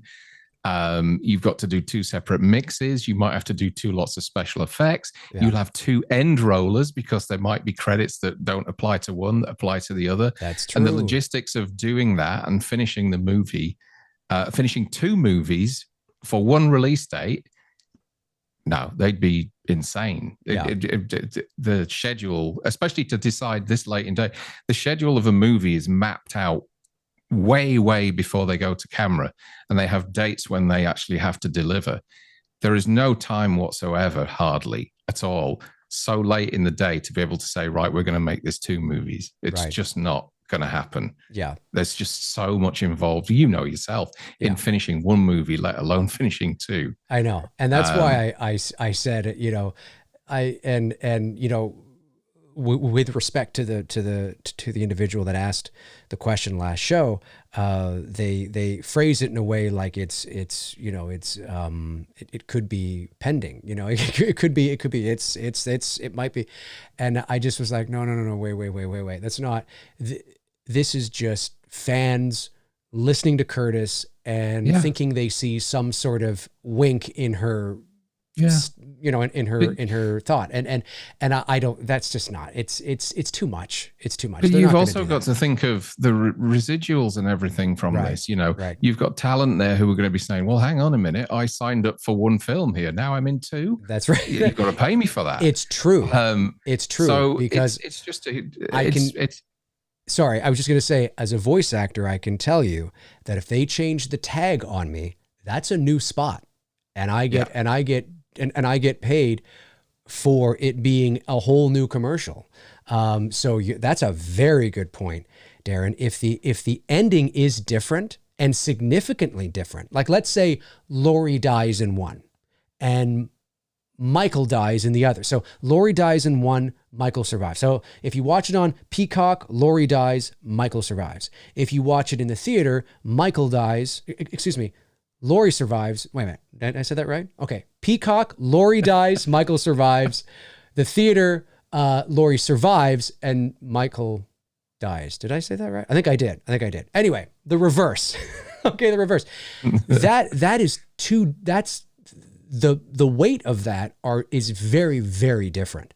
And the ramifications of that, the residual effects, what that means to the story, to the actual outcome of what the audience is going to feel and what the audience is going to think, and to the narrative of the story, that's a different movie. That's a different movie. Yes, the sequence of events leading to that could be similar or the exact same, and the rest of the movie can be the same, but it's a different movie. And you're right. That's a very good point. And as an actor, I can certainly speak on that. That I've had people in my past try to sort of, we'll just, and my agent's like, no, wait. That's not how it works. You know what I mean? Yeah. So that's a very good point. That alone should actually put that to bed. Yeah, it's everything, even if when it gets to the point whereas they're thinking about the iTunes release or the Blu-ray release, every single extra scene, every single deleted scene, all that kind of stuff has to be cleared and signed off by the talent that are involved in it. Yeah. It all has to be completely cleared. Now, again, you may see something further down the line when they've been able to do all those legal clearances and everything to make sure everybody gets their fair share of the cut and on each Blu-ray sold. Right. But to release two films with two different, it's never been done before. No. I can't think of an instance where it's been and I don't think done it's going to before. start with Halloween. No, I honestly can't. And to your point the other day when I was listening to you, this is the defining episode. Yeah. They're not going to want fans going away going, well, hang on a minute, which one do I go by? Right. It's Well, which one's right? That's exactly it. You're going to have fans not knowing how to feel. And the last thing you want is to leave an audience not knowing how to feel. You have to be decisive. You have to, if there are two versions, well, eventually you got to pick one, and maybe you got to do what that guy did and roll the coin and see which way it goes. But you have to pick one, and because you should have a vision. And really at the end of the day, if you're following, you should have, that doesn't mean that as you're working towards the end of the story, you might not have, a few ideas that you're playing with. But at the end of the day, I don't think you would ever get to this late in the game and still not know, and then try to convince the studio, you know what, let's just do both. It'll be a fun sort of kind of thing. As a director, as the writer, you have to have a vision. Your vision has to be clear. You have to know what the ending is, and you have to let the chips fall where they may. Even if you think, well, I don't know if this is but is that your vision? Is that your vision? Is that the story you want to tell? And yeah, I said, the other day, having two would be like, well, what is real then? Does she survive or doesn't she? Like, I don't know. Is he dead? Is he not dead? How am I supposed to feel as a fan? What is canon and what isn't? So hopefully, watch now they actually do it. But but I think the probability is very low. Yeah. Oh, absolutely. And, I mean, weirder things have happened, but it's a DVD extra. That's right. If there is another ending, it's just a DVD extra. Yeah. And alternate ending. Can't, that's all it is. Yeah. I can't. Why would they do that? It just doesn't make any sense whatsoever. No, you're right. The money's gonna, the movie's gonna make money regardless. Mm-hmm. The Peacock doesn't cheapen this film at all. Peacock exposes it to more people. Right. The movie's low risk. It's a really, really low budget movie. People are concerned about, the fact that the box office is going to be low on it. The box office was totally fine and still overperforming as a slasher film. I'm talking about Halloween Kills now. Yeah. Still what was it in the US, 70, 80 or something like that? Yeah, that's tremendous for a slasher film, especially when it's day and date with a streaming platform. Yeah. So I don't believe in any way does it cheapen Halloween. It doesn't. You're exposing it to a larger audience and keeping the franchise going. Yeah, I think I've always found it. I mean, I can intellectualize and understand. When I see people, it was funny when it was announced that it was doing a day and date. I mean, God, you'd think that, I was reading the tweets from their shareholders or something. I mean, it's I just find it funny because I think what dog, and I mean, are we like, what sort of stake other than being a Halloween fan do any of us have in this? I mean, I don't understand why there was so much worry and concern.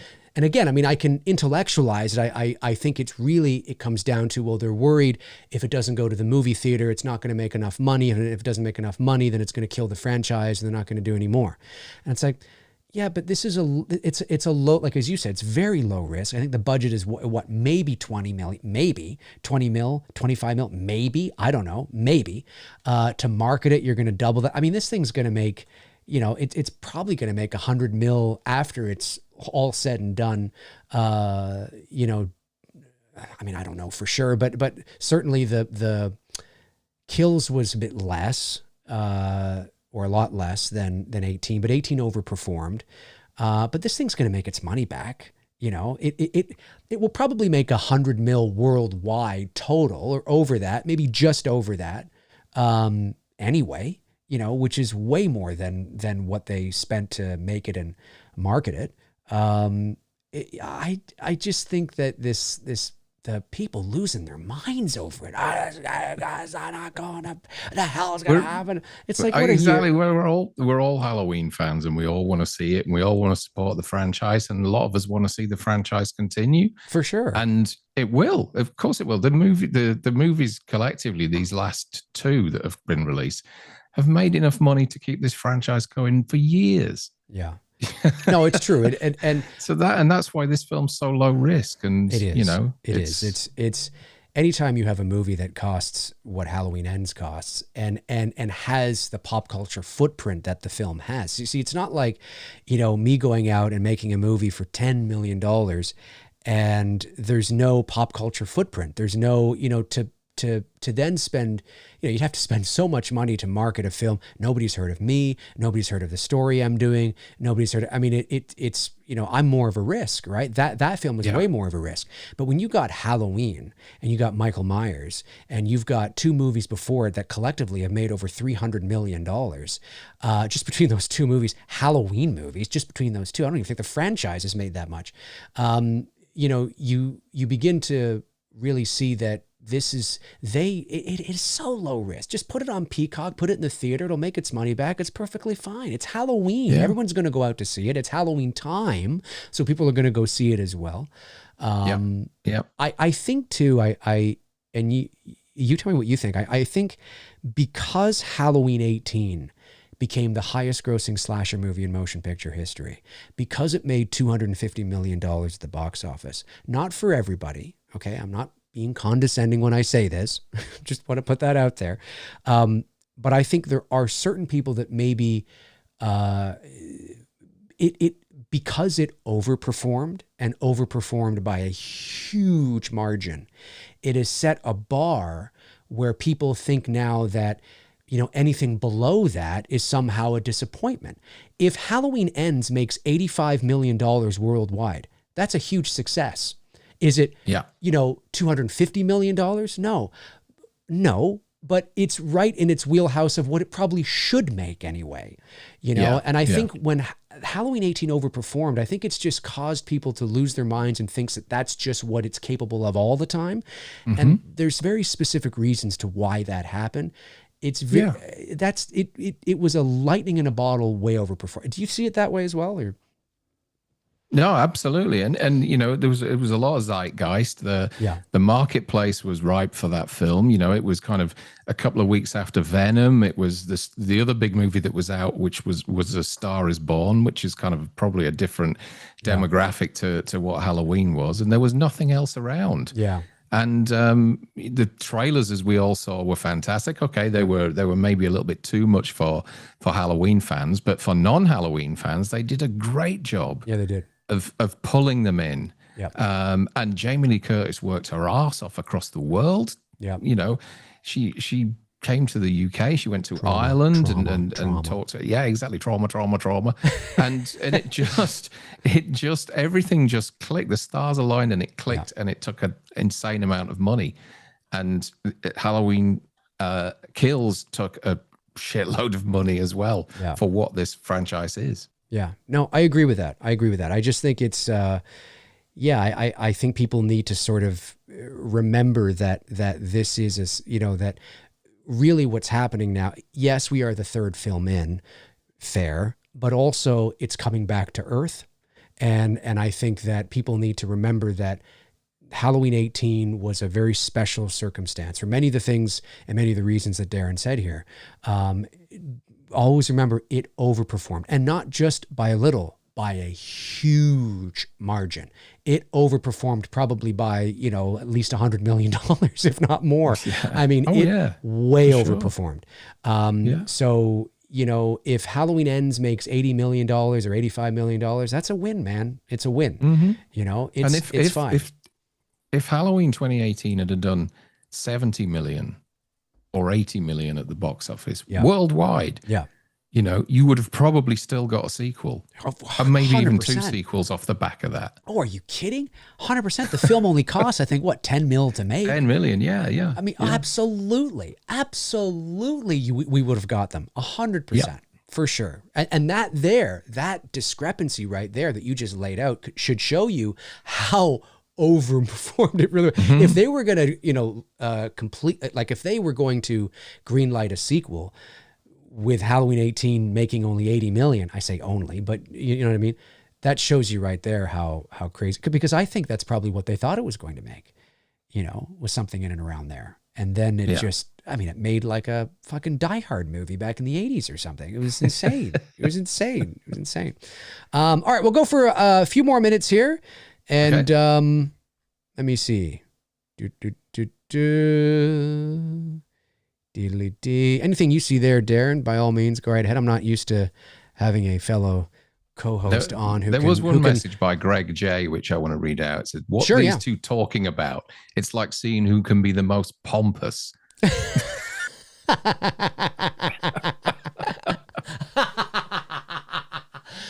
Well, Thanks, are Greg. Extremely pompous. We are arrogant, pompous. I don't know. What were we talking about?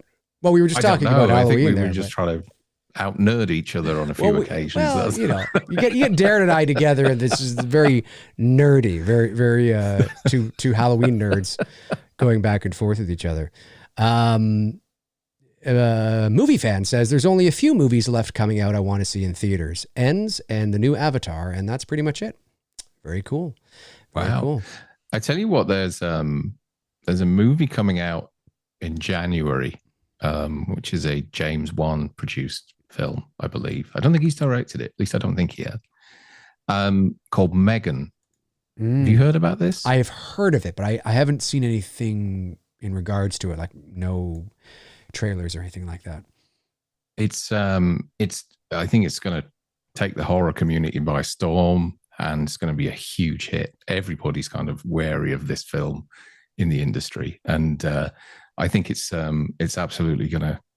When you see the trailer for it, I saw a trailer for it recently, and when you see the trailer for it, you'll be like, "Wow, this is going to be something special." Wow! So it's called Megan. It's spelled M. I think it's spelled M3GAN. Interesting. I wonder. So it's like a backwards E. Yeah. I wonder why that is. Maybe it's just a stylistic thing. And it's kind of like I would say the closest thing I could compare it to, and I haven't seen it at all. I have seen a trailer at a convention, but the closest thing I can compare it to is think about a more kind of AI type child's play sort of movie. I did see this, the trailer or maybe I just saw the picture. Is there a trailer for this out? There is, right? Or like a teaser or something? It's a Blumhouse film. Yep.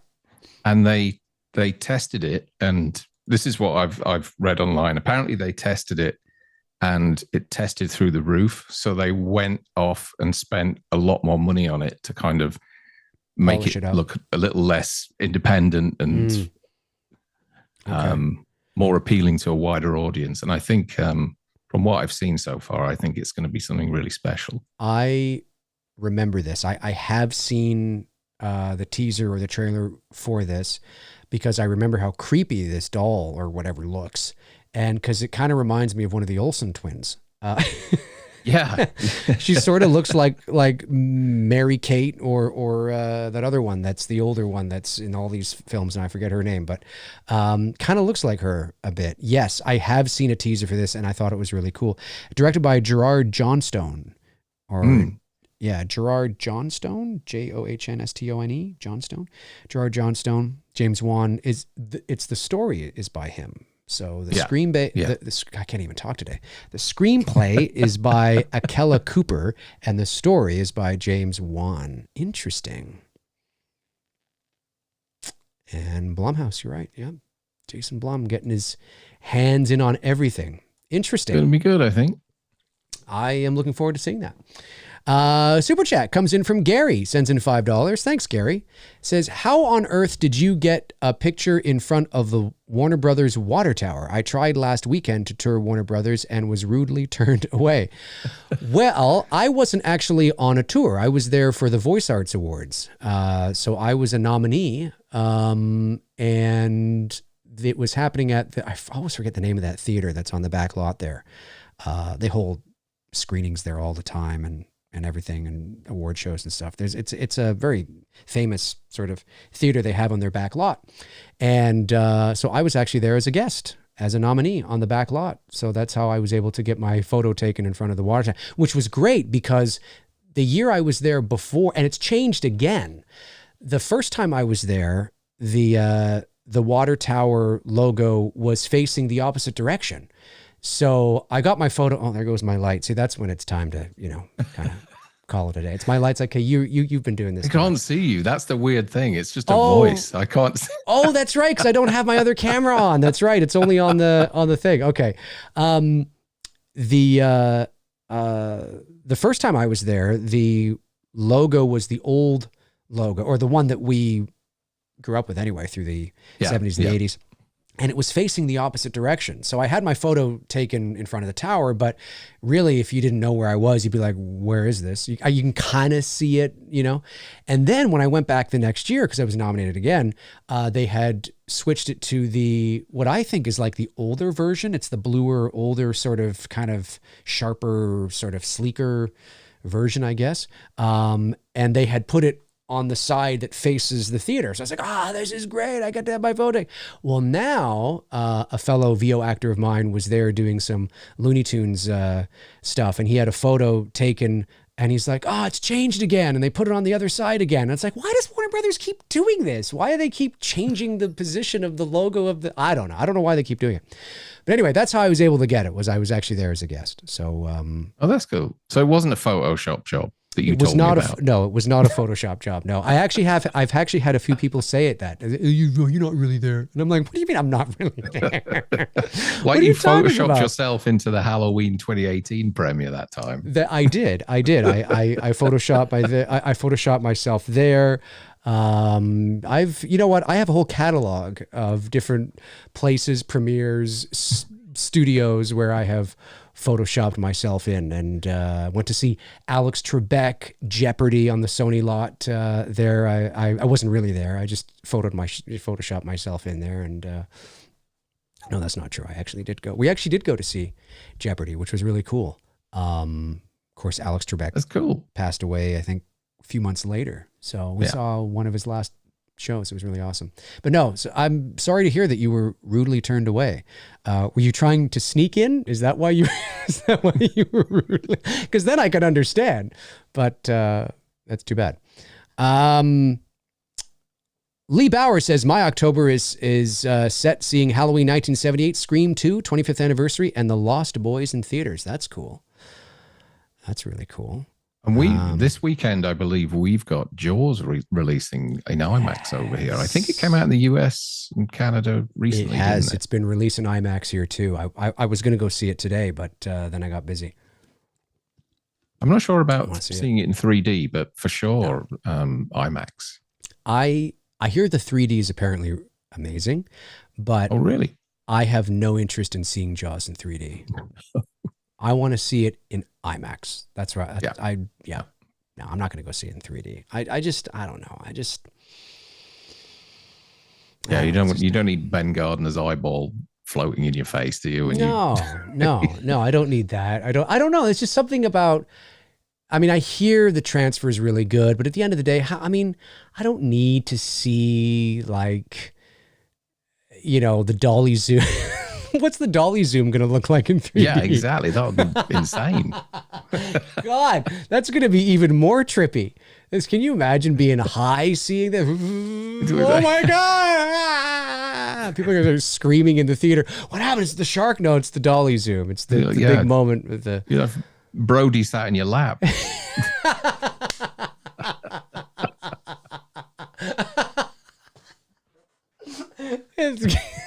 That should have been part of the marketing. That should have been part of the marketing. Experience Chief Brody like you've never experienced him before. Shows like this thing where he comes at you and sits on your lap and he's sitting there and you're just like, what the hell is going on? His face is right here in front of you. Oh, dear.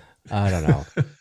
I would not. Yeah, I wouldn't do that. But no, I have no interest in seeing it. But I do want to see it in IMAX. And I saw Raiders a few weeks ago, which was a great experience as well. That's cool. I wanted to see E.T., but didn't get around to that. Yeah, no, that was last weekend over here. So, and I missed that. I really did want to see it, but I'd be interested to know if it was the original version or if it was the one where Spielberg post 9/11 painted out all the guns and. Yeah. I don't think it is. I was watching a video actually not too long ago where they said that the only that version of the film, the E.T. special edition, the only place that can be seen is on the DVD release in 2002. As far as I know. Now, I stand to be corrected, but I was watching a video where they were talking all about this, and they showed, where, you know, they removed the guns and they replaced them with walkie-talkies and stuff, and it's like, why? Come on. We don't want to show these people after kill. Well, if they don't have the guns because they're going after the kids because they want to shoot the kids. They have the guns because this kid's got an alien and they don't know what this is. You know what I mean? Like, come on. They weren't shooting or anything. No. So they draw out the guns and put the walkie-talkies in there. But earlier on in the film, someone gets called penis breath. I know. I know. It makes no sense, Darren. No. It makes no sense. No, I think the E.T. version was the original, as far as I know. Because I think that's cool. Spielberg regretted that decision, if I'm not mistaken. He regretted doing what his best friend would do, Lucas. George Lucasing it up. There was a question. There was a Chester question. Yeah, there it is. Chester Franklin Jr. says, Darren, what is your favorite and what is your favorite best worst of Halloween movie you and Frank did last? Cheers to you guys and Dave. That's a good question, Chester. I would say, talking of Jaws, I would say the Jaws 4 episode that we did was a lot of fun. We laughed so much doing that episode. And also one of my favorite episodes is one we just put out tonight. And I'm not just saying that because we put it out tonight, but I genuinely was crying laughing with Frank doing the Terminator episode that we've just done. It's really good. Have you seen it? I didn't know whether you'd watched it. Oh, yeah. I watched it. Yeah, it's good. I'm a patron, folks, so I got to watch it early. I genuinely... There's some pompousness there for you. There is.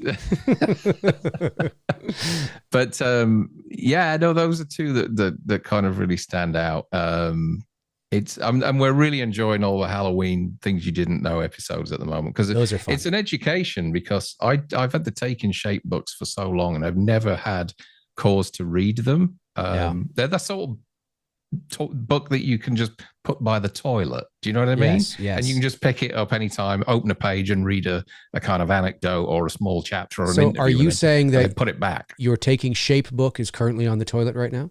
Yeah, it's I call it Taking Shit. That's good. Do I have a rim shot in here? I think I do. Do I have oh god, this is anticlimactic. Where is it? Here it is. Hey. That's good. But That's no, good. just just going through those books and learning about all this kind of it's kind of like a lot of people will know this stuff because you've read the books already, but I defy any Halloween fan to know absolutely everything that's written in those books because it's collected from so many different sources all over the place. There's some fascinating stuff in there. There really is. Now, the part where they talk about Halloween 5 or Resurrection, do you tear those pages out and use them as toilet paper, or do you? Well, I find them, learning about what was meant to happen in Halloween 5 or Halloween Resurrection or something is insane because you cannot believe some of the directions they were going to go with. Yeah. So much so that they ended up with what they ended up with. Right. So if that's the best they could come up with, what's the worst? Right. And learning about that stuff has just been really fascinating. And I believe, and Frank and I are going to do some stuff from Taking Shape 2, which talks about some of the unmade Halloween sequels, which some of those are just insane as well. Whereas I've got to get those books, man. Yeah. there's ones with Michael kind of going to the electric chair and going for a lethal injection and they get the mixture wrong and it doesn't quite kill him and he comes back and starts tearing all the bloody prison guards up and there's all sorts of things that they've written about. But I still want to know what Carpenter's pitch was with Michael getting blasted into space, which was for, I think it was Halloween. Was he serious or was he joking around? I've heard it a few times before, and I even remember years ago when I worked in cinemas, there was a synopsis that came through, and it said Michael Myers returns in this 6th Halloween episode after being blasted into space. Now, this wasn't like an official synopsis. There was a company that used to fax through the box office returns to us at the cinema. I think they were called Movie Line or something like that. And what they would do is each Monday morning, they would fax you through the weekend box office. They'd also give you a preview as what was coming out at the weekend. And bearing in mind, this is the mid-90s. And I specifically remember reading this tagline about Michael being blasted into space. And then years later, I read in Taking Shape that was actually Carpenter's pitch. And Mustafa Akkad completely, he was going up against Mustafa Akkad for the rights for the franchise. Yeah. Carpenter had the backing of which studio was it now? Oh, it was because Dimension and no. It was he had Bob Shea. Yeah, New Line. He had Carpenter had New Line backing him. Yeah. And Mustafa Akkad had Miramax backing him. Miramax, that's right. Yeah. And obviously Akkad, they did a sealed bids process. And when did Dimension come in? Because H2O was Dimension. Well, I think yes, it was. Yeah. I mean, I think it was right. No, we're going back before 6. Right. Yeah. So this is prior to 6. Yeah. So they did a sealed bids process. Carpenter obviously didn't put enough money on the table, and Akkad won. And Akkad actually kind of takes the piss out of Carpenter in the producer's cut of Halloween 6, because the radio DJ mentioned something about Michael Myers being blasted into space. Right. And apparently, that was what I don't know whether stranger things have happened before. I don't know whether he was pitching for it because he was sick of all the Halloween movies and that he just wanted the rights to just keep them. It sounds, I mean, obviously we don't know John Carpenter personally, but when you watch his interviews, when you listen to him speak about Halloween or movies, you get a sense of his personality, right? And because blasting Michael Myers into space is something that feels so extreme and, satirical in its own right, I can't help but feel that it was his way of saying, can we just end this fucking thing now? Like there's just enough of this shit, right? I know. Why don't we just fucking blast him into space? No, let's seriously do that. And I don't know. Was he being like, had he won, had he actually put down enough money, do we actually believe that we would have had a Halloween 6 where he literally was blasted into space? I think that's the question. I don't know. I don't. I don't know. Somebody's got to ask Carpenter no that idea. question. Somebody's got to ask Carpenter that question. That's a question I would ask John Carpenter if I could ever ask him. Yeah. Would you really have blasted him to space? And the Carpenter would have been like, oh, fuck yes. Yes, I would have. He totally would have. He would have said it exactly like that too, because he would be annoyed that I was even there speaking to him about Halloween, because he doesn't know what And if I had said, he would have been like, "Oh fuck yes, yes, I would have. I would have fucking blasted him." Oh yeah, really? You would have? Oh, yep, I would have. But then now you don't even know if he's being serious. You know what I mean? Like he's so good at. I don't know. Fucking with you. He'll tell you anything as long as there's a decent bung behind it. Yeah. Maybe I can because I know he likes to play Xbox. He likes his basketball. See, people need to butter him up. You got to find out what his favorite basketball team is, and you got to buy him like a jersey or something, and then you got to butter him up. Be like, let's say it's, I don't know, the Lakers. Let's say, right? Like, here you go. It's a gift. And he opens up, like, oh wow, and on the back maybe it says like 31. It says Carpenter on the back or something, And he's like, this is amazing. Oh, this is amazing and great. And then you see you're buttering him up. You sit down, then you can ask some of those Halloween questions. It's like getting him drunk, or something. I mean, maybe, I don't know. I don't know. Wait, I don't know where I was going with that, but the point being, Darren, you're talking about taking shape. Yeah, it's fascinating stuff. I have not read those 2 books. I am dying to read those 2 books. I know I can buy them. I just haven't had a chance to do it yet. Because I'm really looking forward to, reading about all those things that you just didn't know. Because like you said, I mean, and you're bang on. Even if you are, a big Halloween fan and so much about the series and all that kind of stuff, which we all do, you're still going to open that book and go, no, really? Yeah. Seriously? Yeah. And the fact that they've done 2 of those books that are phone book sized books is incredible to me. Yeah. Yeah. I mean, they're really well researched. And also there's, and this also came from a podcast, but it is mentioned in Taking Shape too as well. But I listened to it. There's a podcast out there called Unmade Movies, and they got the script writers from a Halloween movie that was going to be made between Rob Zombie's last film and 2018. I can't remember the title of it now. Wasn't that the one with the brothers wasn't it a brother directing duo or something? It was a couple of brothers screenwriters. I know. Michael was on death row, I think, or something.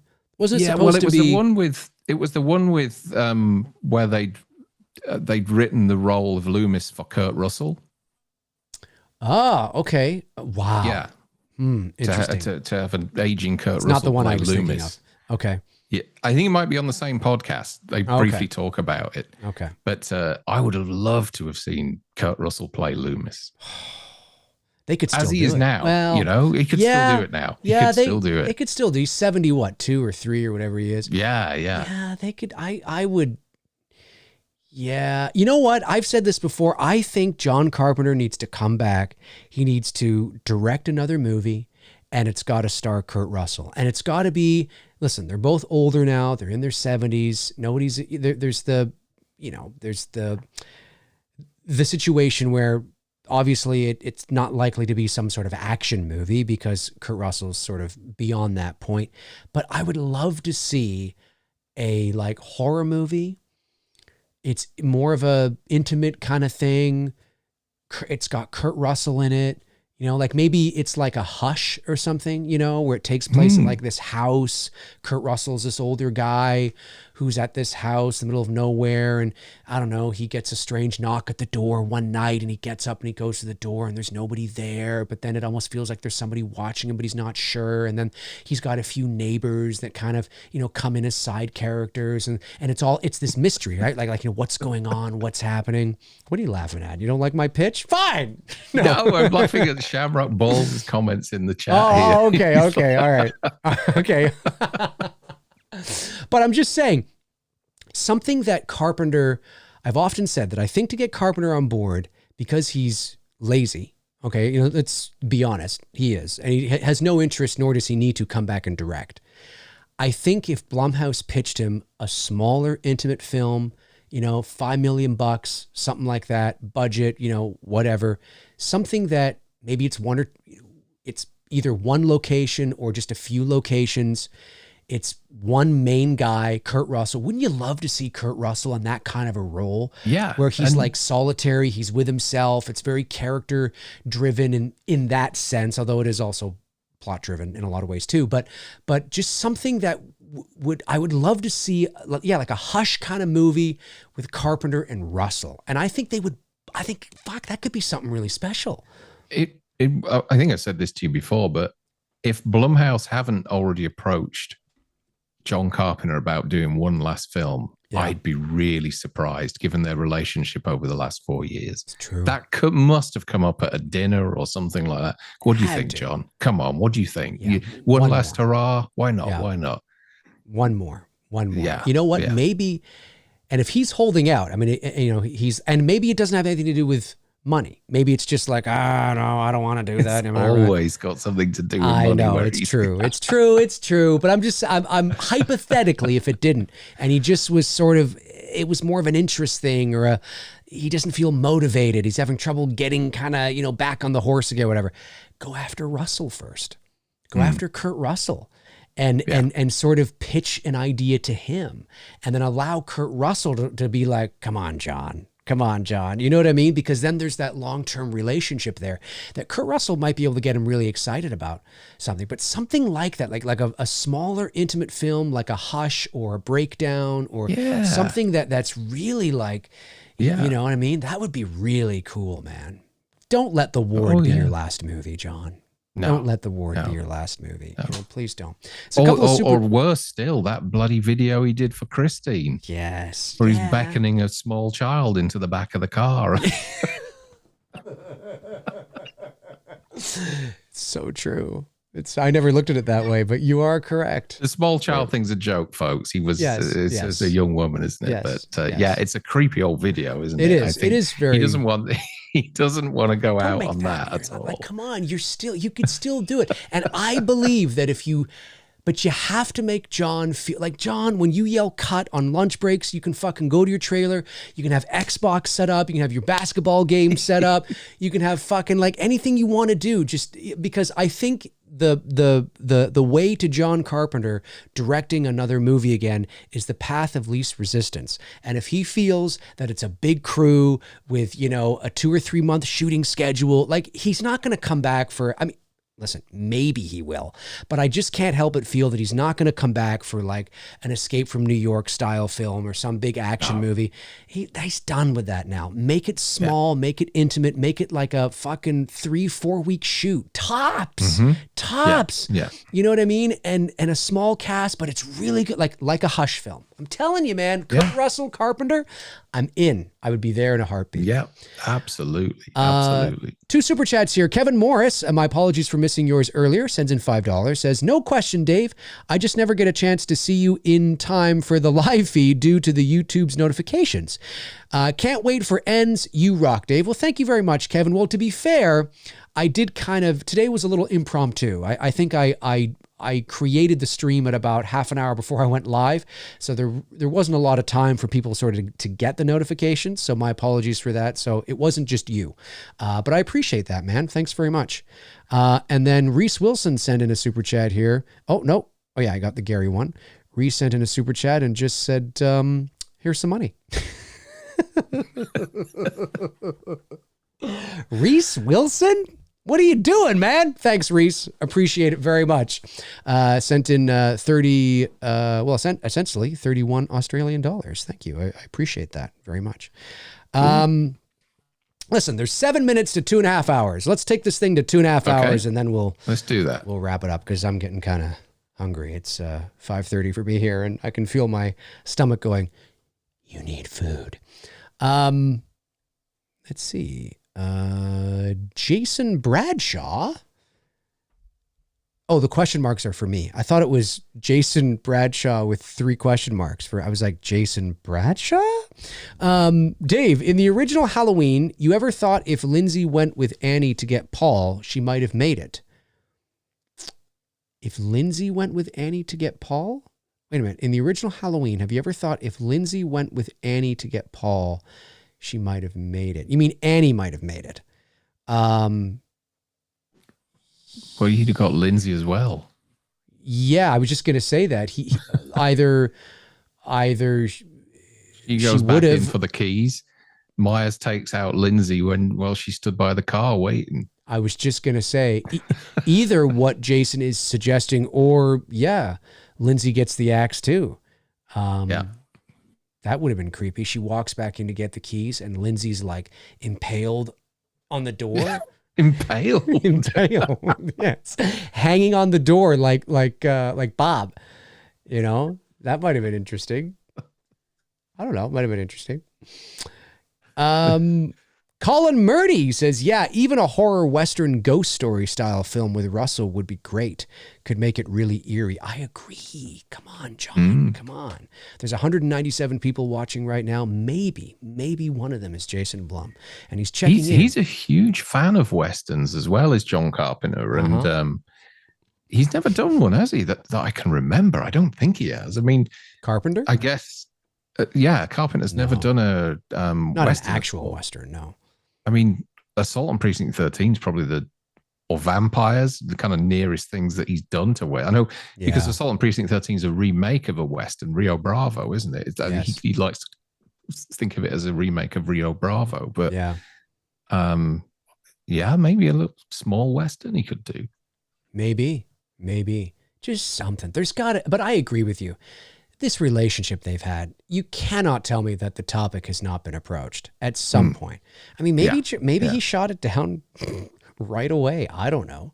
But if you paid him enough, he'd do it. If you paid him enough.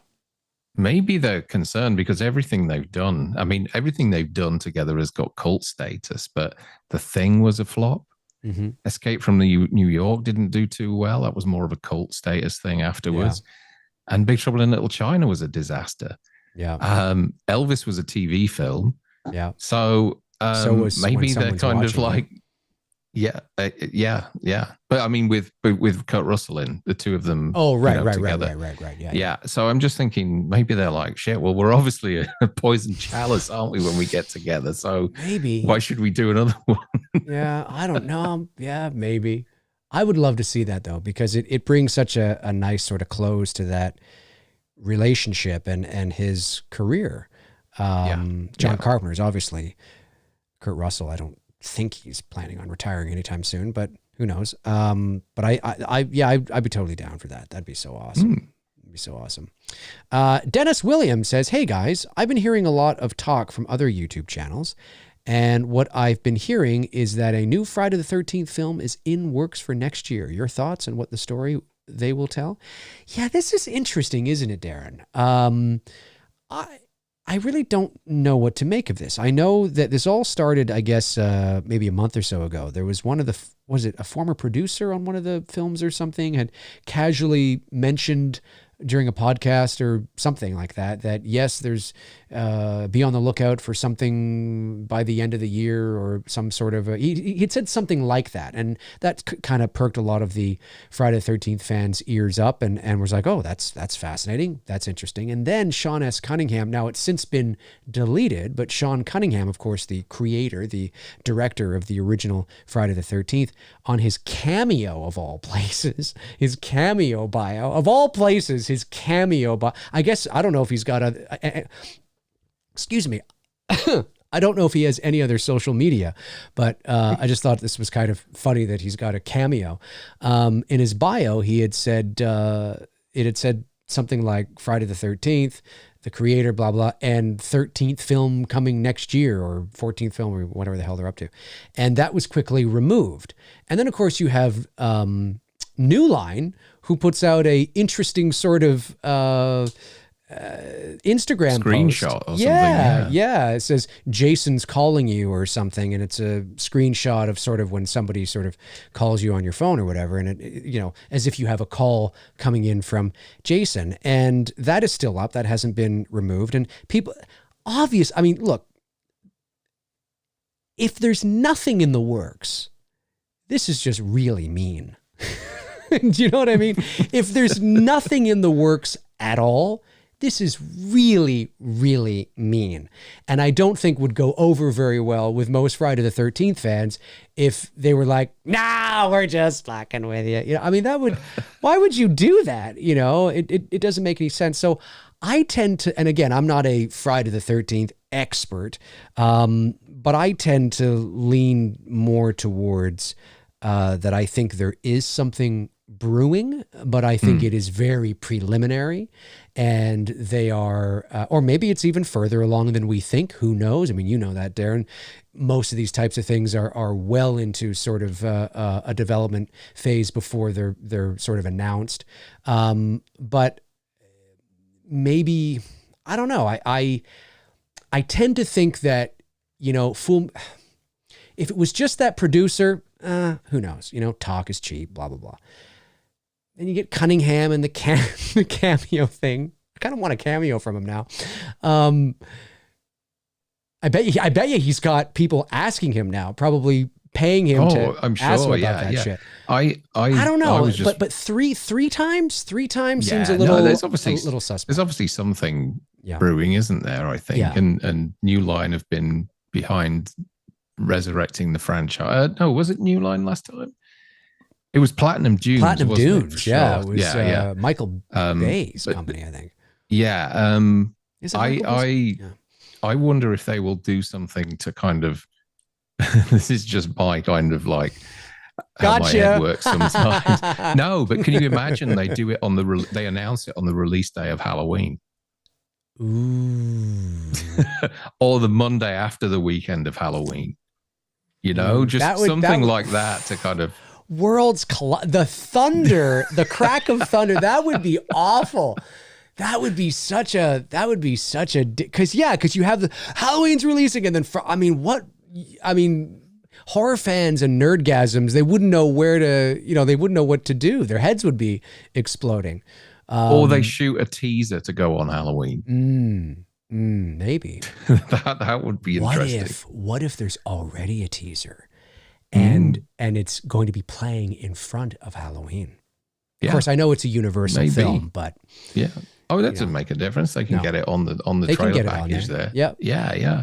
Just to it doesn't even have to say anything. It's just an announcement. Yep. Just the logo and a bit of old Harry Manfredini. That's right. Stringing along there. But yeah, you'd think that they would want to kind of, that's their audience. It's a perfect audience to just strike on that opening weekend and do an announcement to tie in with that release. That'd be perfect. That would be interesting. Yeah. To answer your question directly, it's interesting. I think there's something to it because, again, the producer talking, that's one thing. Then you get Sean and his cameo situation, which, again, it doesn't say that anymore. It's been removed, probably because he didn't want a flood of people wanting his cameo and asking him about it. But then you get it's the New Line thing, I think, is the most telling, I think. Because it's the studio. So I think there's something to it. And I think, there could be an announcement soon. October 23, a year after Halloween comes out, when there's no Halloween film being released. It's October 23 is Friday the 13th. There you go. That's what I've heard that. People, but yeah. I think it's inevitable. It would be. I bet you Blum is like, damn it. Damn it. Because he'd love to have Friday the 13th. Yeah. He'd love it. All right, folks. Well, listen, that is going to do it for this live stream today. We've ran 2.5 hours. Well, I've done 2.5 hours. Darren's done about an hour here. Darren, thank you so much for jumping on. I really appreciate it. It's always great to talk to you and hear your insights and your thoughts on everything movies. Really, really cool indeed. And thank you to our moderators, of course, our new moderators, Andrew Stevens, Cody Snyder, and of course, Frank Riker, Tab the Short, And Darren right here, who's who's in front of me. And Chris Baber, of course. Really appreciate you guys doing what you do. Thank you so much for that. Thank you to all the Super Chat questions that came in today and of the non-Super Chat questions as well. We were able to get to a few more of the non-Super Chat ones today, which is always awesome because sometimes there's so many Super Chats that it's nearly impossible. So today was pretty good. Darren, you, of course, have your own YouTube channel along with Frank Riker, the Slaughtered Lamb Movie Podcast. Feel free to, oh, you know what? I should get that and put that in the, let me get that link and throw it into the chat room for everybody there. Okay. So if you're not following or subscribed to the Slaughtered Lamb Movie Podcast hosted by this guy right here, Darren and Frank, who's in the chat room right now, you are missing out. This is one of the best channels out there. Sincerely, I mean that. I'm not just saying that. If I didn't believe that, I just wouldn't say anything, and I certainly wouldn't put a link into the into the chat room. If you're not subscribed, subscribe. You'll thank me later. I'll send you the invoice. And I think you're approaching nearly 4,000 subscribers now, which is totally awesome. That's amazing. So, and I know there are a lot of my viewers that are already subscribed to you and can back me up on that. Great channel, great content. So, yeah, for sure. I see a lot of them in here now. In fact, most of them I can see at the moment are all subscribers. So that's really cool. Yeah, it's awesome. So that's going to do it. Darren, stick around. We'll have a little formal goodbye after. Cool. And thanks everybody. Really appreciate you tuning in. You guys are amazing. You know you are. No two dudes and some bullshit tonight.